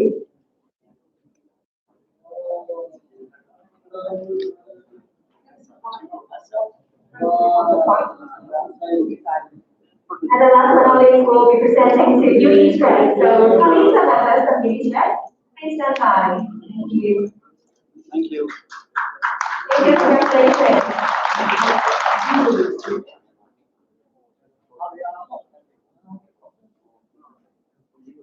Now we'll have Derek Choi, Huang Zhi Liu, and Lau Kwok Leung.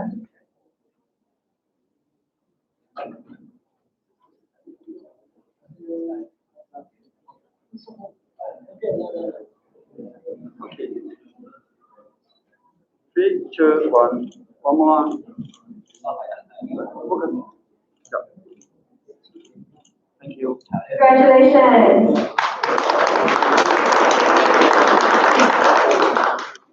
Last but not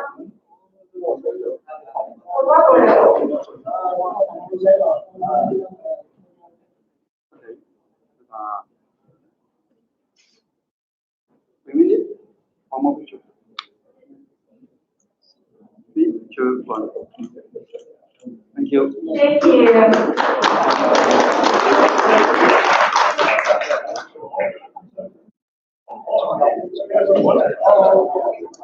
Last but not least, we'll have Soho Man and Song Wing Soon.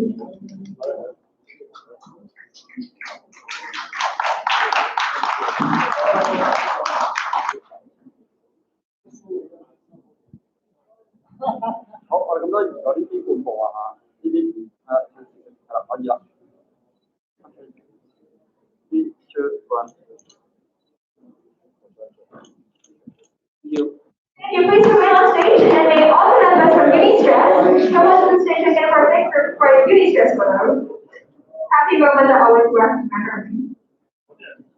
OK，我哋嗱我哋揾一位過嚟，係啦，OK。Remember to tilt your certificate a little 一 bit. 位過嚟先，係啦。OK，好。咁多你可唔可以企前少少啦？喺嗰條線嗰度，係嗰條線嗰度啊，係啦。OK，嚟3、2。Thank you. Perfect. Thank you, everyone. Congratulations again. Please be seated. 哦，呢度再真。One more. No worries. Cheese, smile. Thank you.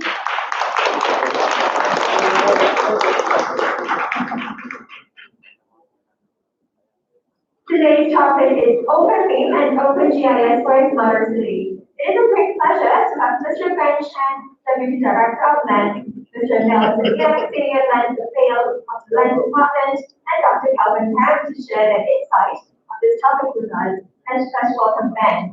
And please.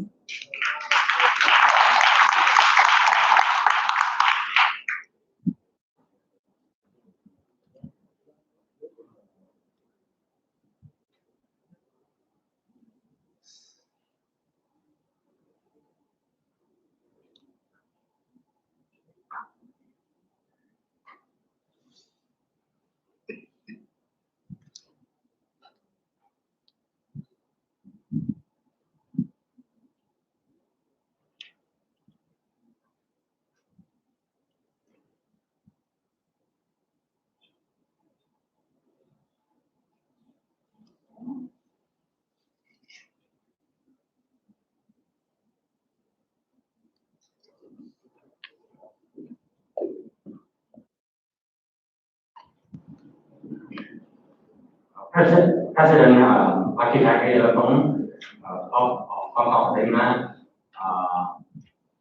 engineer, Francis Learn, and also strategic head of CIC, and other honorable guests. I'm very nice to have this opportunity to share with you this topic of OpenBIM and OpenGIS for smart city.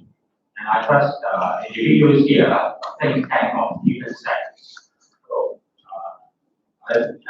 this Hong Kong agreement is already a very innovative alliance of GIS and BIM. So I think I dare to share with you our recent development in the land mapping office of the department. And the development is quite matched with the direction of this Hong Kong agreement.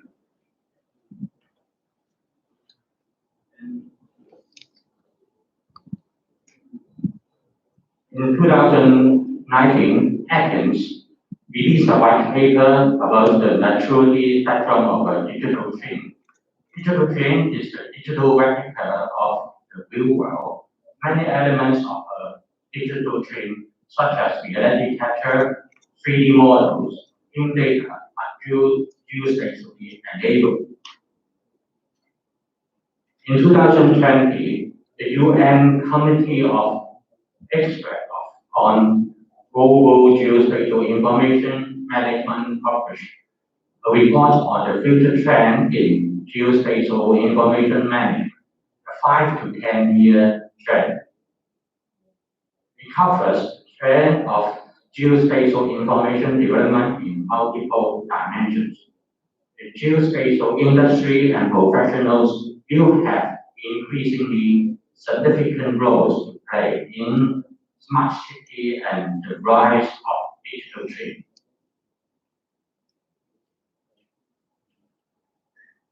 With this understanding of what is happening in the new world, we have to reassess our role in survey and mapping.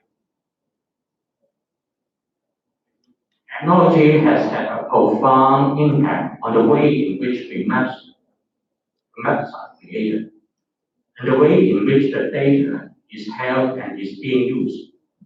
This has required National Mapping and Cadastral Agency, NNCA, to fundamentally evaluate our roles in government and society.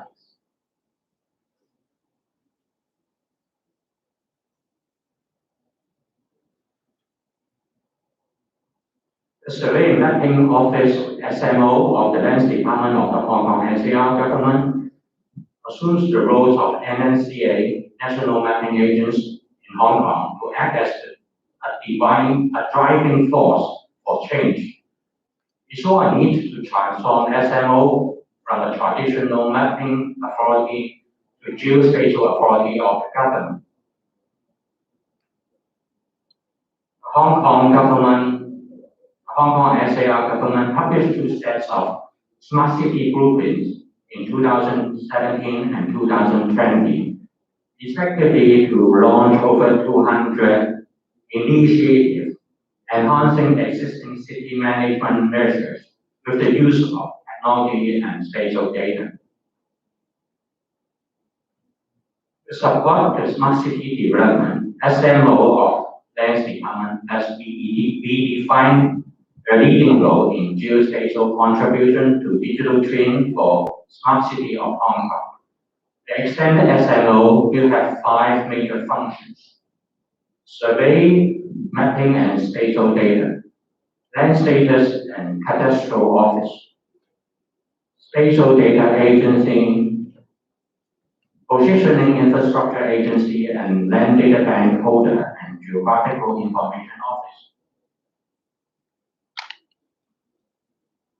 Similar to water, gas, electricity supply infrastructure, data can also serve as an infrastructure in the modern city.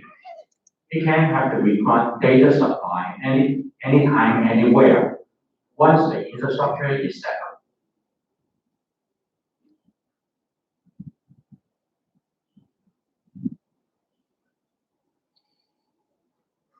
Spatial data based on a grid standard can be easily stored, retrieved, and analyzed for serving multiple purposes of different sectors. We also need a 3D map and a CSDI common spatial data infrastructure platform to host and share the spatial data. Our 3D digital map will be developed in 3 stages. They include 3D maps for visualization, 3D map on unit-based indoor applications, and 3D city modeling. While Lands Department will maintain 3D digital map, the works industry people could contribute to the smart city development by sharing BIM models to create a ubiquitous digital replica of Hong Kong. The roles and responsibility of the exec SMO are to be defined with new functions. On the top 2 there's a new function enhancing our roles in spatial data services, cadastral system. In the middle are 2 agencies aligning the spatial data standard and also the positioning infrastructure standard. And at the bottom is the creation of land and geographical information. SMO is on the journey of transforming itself from a traditional local mapping agency to a survey, mapping, and geospatial authority for development of digital Hong Kong.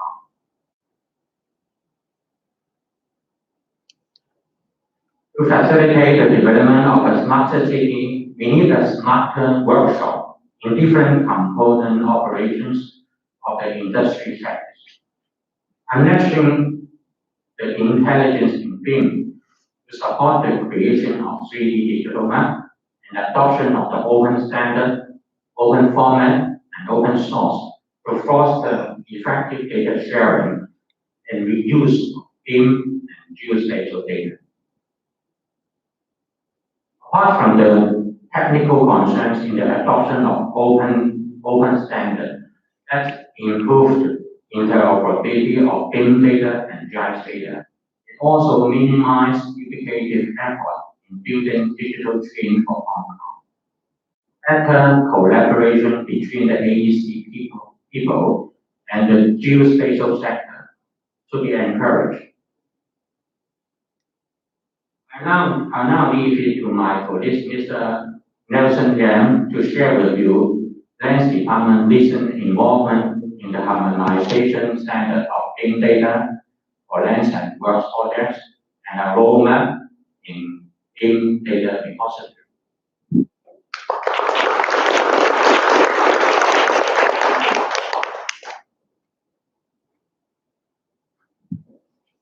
So thank you, Mr. Chen, to introduce me to these presentations.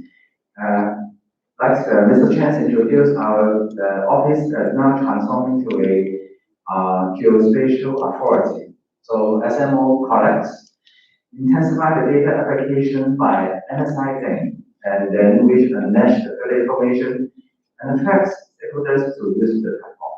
Here is the overview of the BIM data repository that are integrated with different components of the projects and initiatives. Take, for example, the source of information from the public works will be uploaded to the BIM data repository. And the private developers, on a voluntary basis, they can submit the BIM data during their BIM plan checking process. If they're willing to share with us, and then we will group both public works and private developers together, the data and BIM data repository. The data will be massaged, confirmed, or converted, and then make more intelligent 3D maps. And you can see the 3D maps will further support the Spatial Data Office in implementing the CSDI. Also, the 3D maps can support the GIS applications of various departments. And you can see from the framework, the other side is the CIC. They come to the picture because CIC was particularly interested in helping the industry by letting out a consensus on the 11 use cases. Most of the use cases are reference to sharing of big data as well as the BIM data. So that's why the BIM data repository will transform its functions to fulfill some of the wishes in the CIC consultancy. Starting from 2018, we have the ideas of building up the BIM data repository. At the same years, the Ren Bureau has adopted the BIM functions in Hong Kong for public works contracts. So we go through the following 6 stages in order to make some ideas to the materialized stages. We go to the lead, the idea generation, the research, proof of concept, industrialize, and scale to market. I wish to share with you 2 particular important consultancies that have did out and work together so that we create a better development of the BIM data repository. The golden one is the about 6 to 7 months consultancy. Is a whole BIM data repository consultancy. It was handled by Professor Gums and his team. So consultants have studied the current technology and the future trends of the development of OpenBIM and OpenGIS. We adopted their recommendation to lay out a 5 years roadmap ahead that we can develop. Also, we adopt the OpenBIM and OpenGIS as our foundation technical aspects so that we build a POC, which will be presented by Professor Young later, about how things when all the data are opened up and stored centrally, what can we do using this type of data? Another consultancy, we make it all the recommendation can put it into practice using one of the new development area projects to implement all the ideas inside. We use 24 months, the red one, to harmonize the BIM standard and then convert them to actually open standard. And then we build a scale in the repository to experience, to look and feel the actual functions of the repository and give some experience learning so that we can make it progress in future. Of course, we still have some few months later, we can actually build all the things and announce the project. During the journey, we have 5 steps, making the BIM data from the native format back to the 3D map, and using 3D maps to support the construction industry within this context. Now we share with you each steps what the lesson we learned. The second one is align the BIM data standard. Before that, all the project teams have their own kind of practice or standard to use their BIM models. So that's why they are not really and automatically convert to the open format. We need some manual touch-up in order to do it. So that's why we need to harmonize the standard. We use the OpenBIM and OpenGIS NDA sites to carry out that kind of how study. So actually, there was consists of 7 works contract. We go through step by step the international standards, overseas experience, current works departments practice of the requirement of the information, graphic informations and non-graphic informations. We observe the directions from the Development Bureau.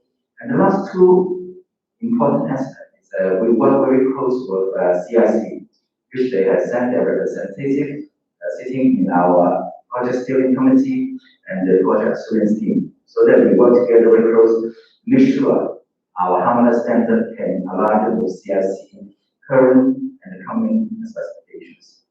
And we take a lot of rounds of discussion with stakeholder interviews to clear all the roadblocks, to clear all the concerns, so that we can come up a common standard. The common standard including such as the BIM modeling methodology, level of information needed, object and model naming convention, data format, and the sizings, etc.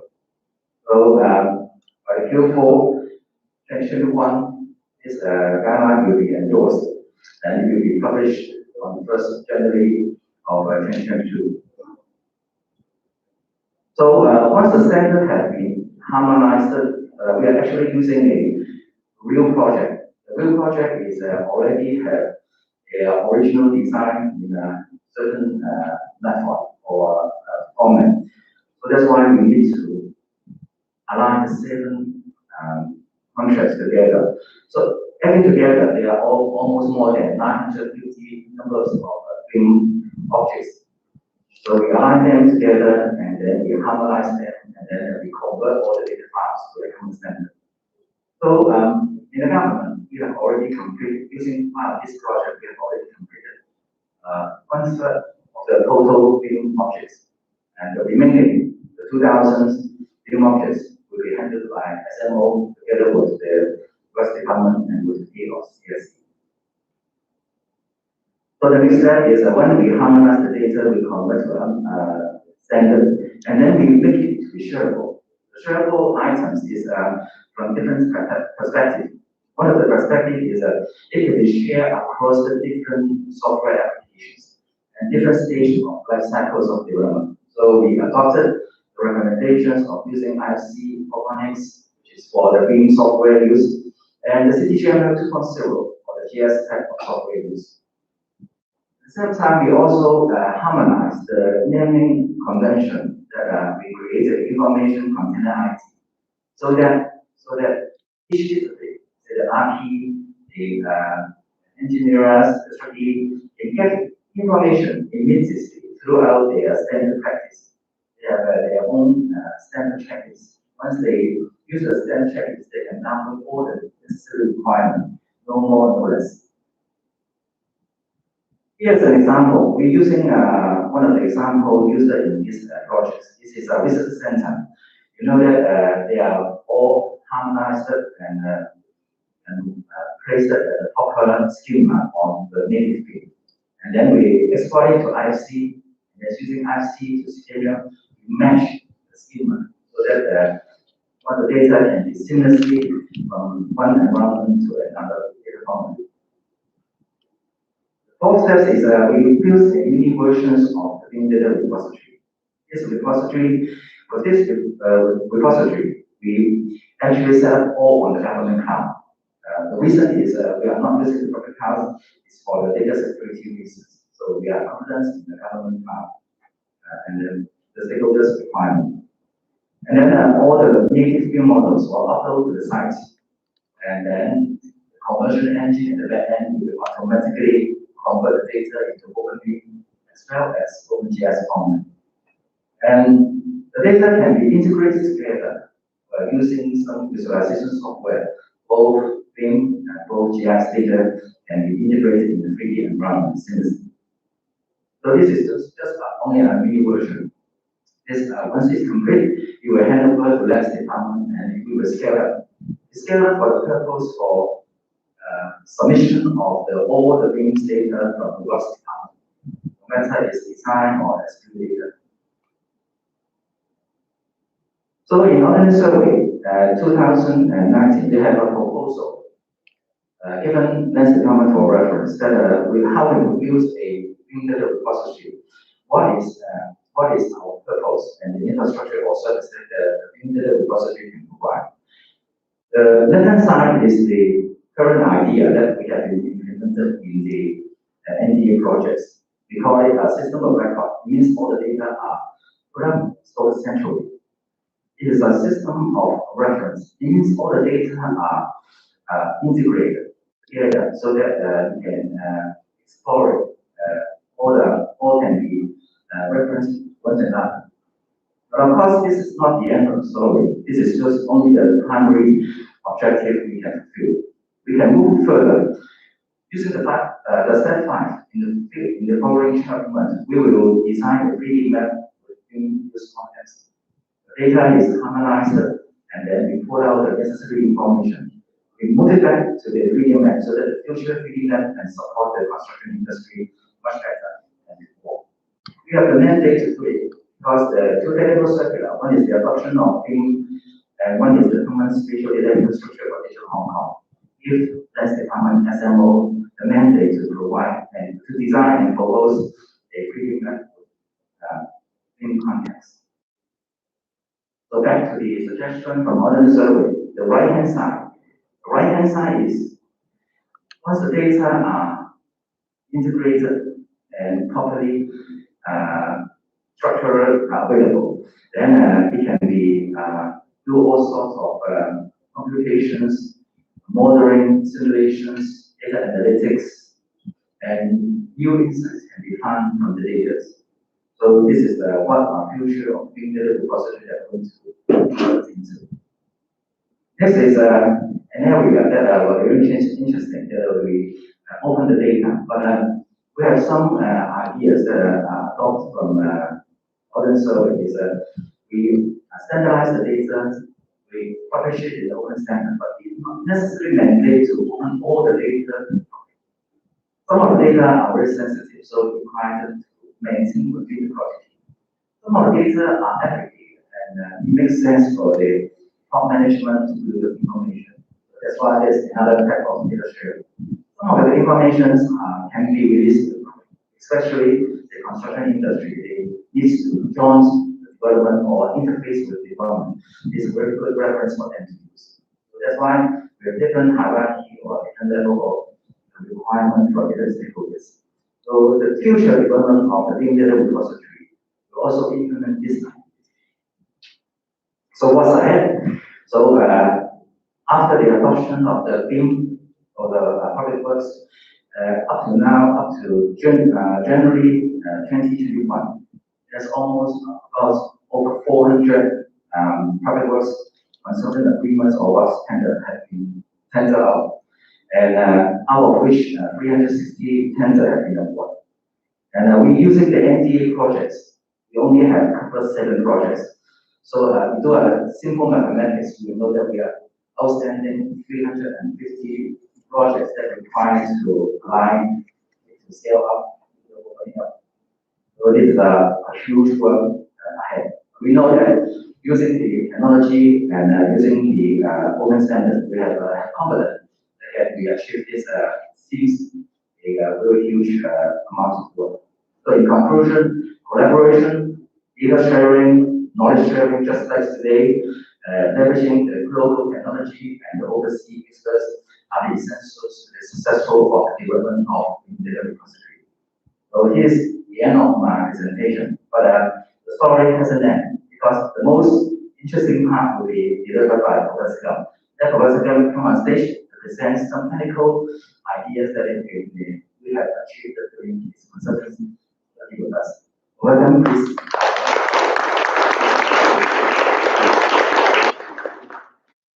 Thank you.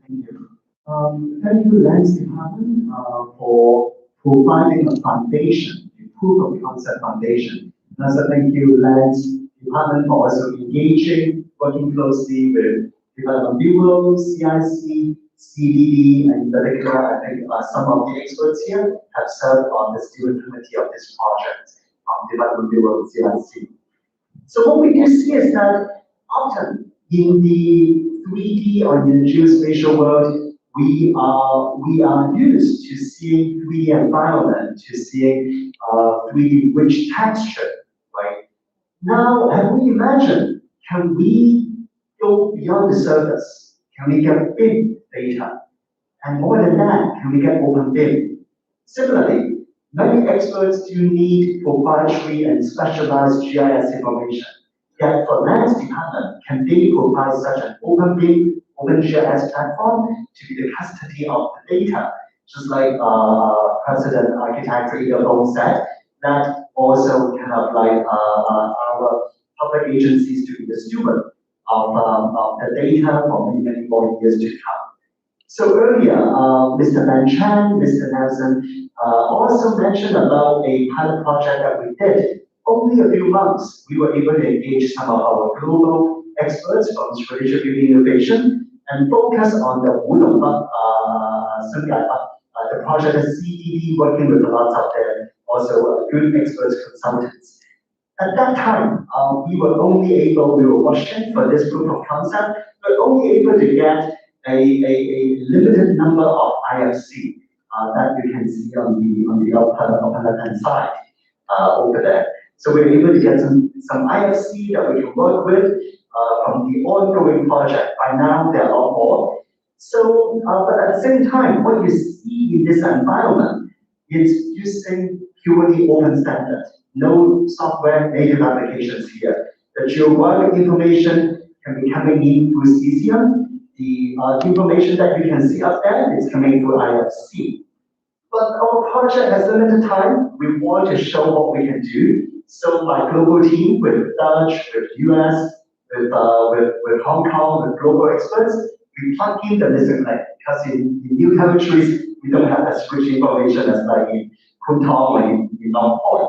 So we plug in all the lighter color, all the white ones are city GML. Using Open Geospatial Consortium Open Standard, city GML, LD1. And then all the darker ones on the upper left-hand side were IFC.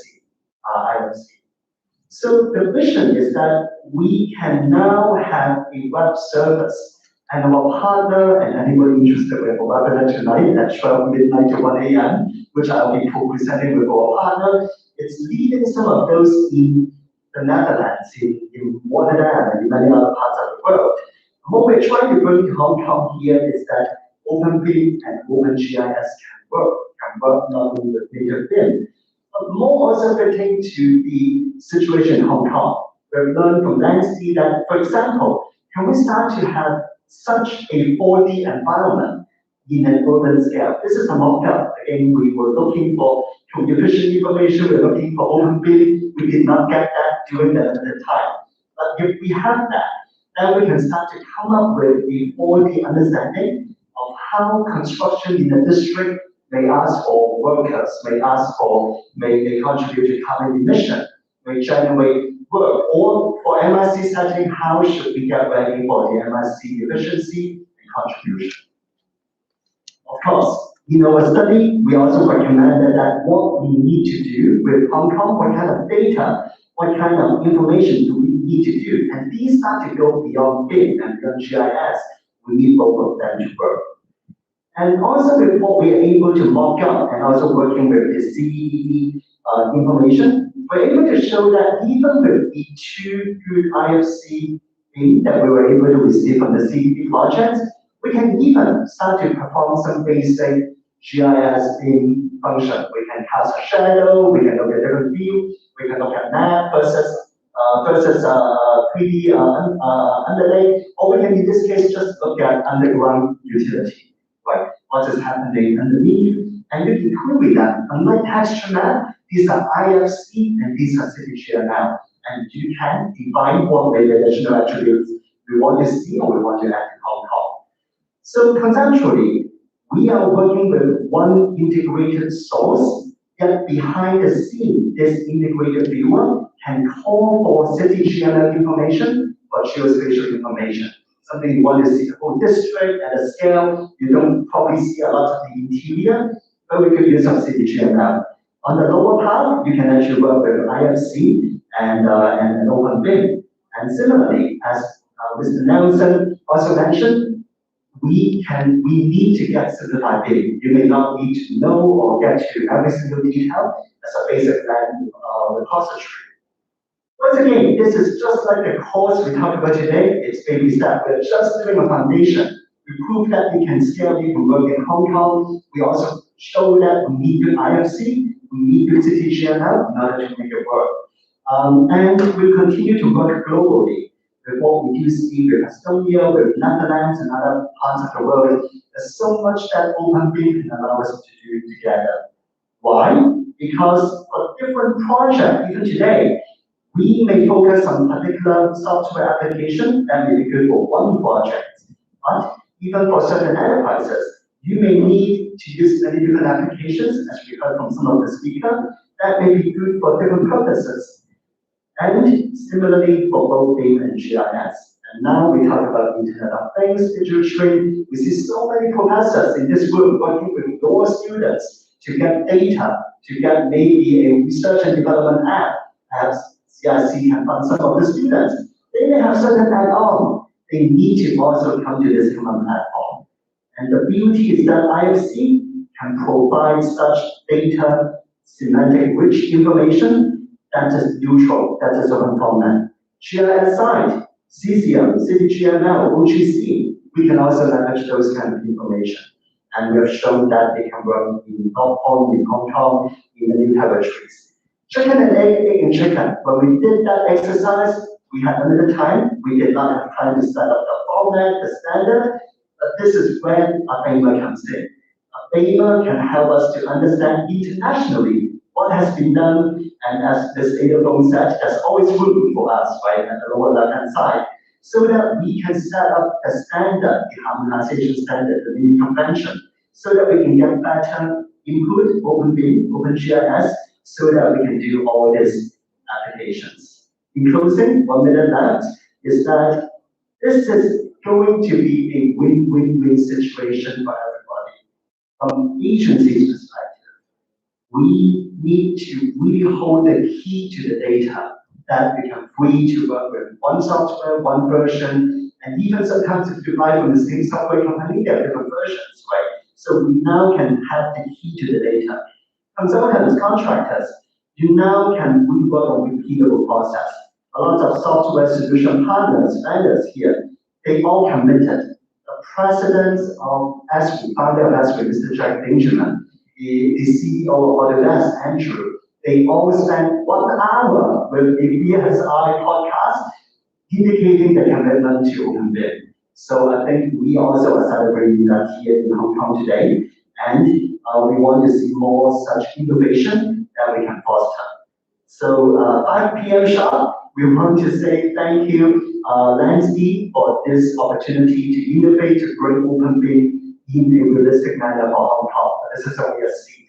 So let me pass the mic back to our MC. Thank you.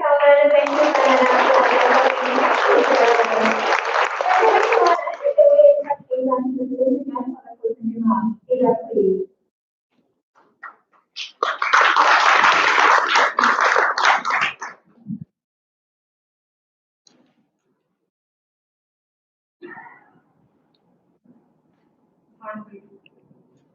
Time really flies fast.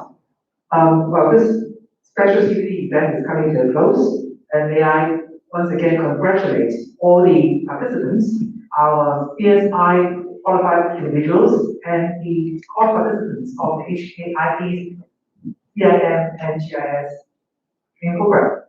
And also thanks to our guests of honor, our wonderful guests, speakers, panelists, teachers, and also our audience. and those online.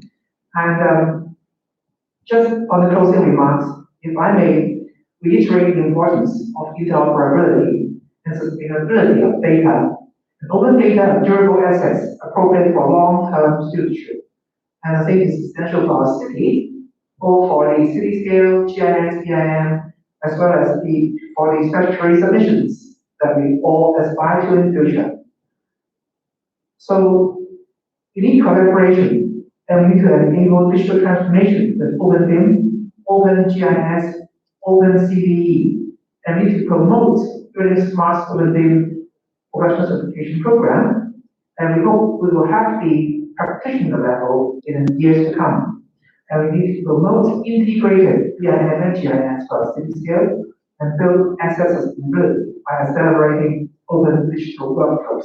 Thank you for your attention. Thank you all again for joining the Hong event and presentation of the speakers today. See you next time for a great evening. Take care. Bye.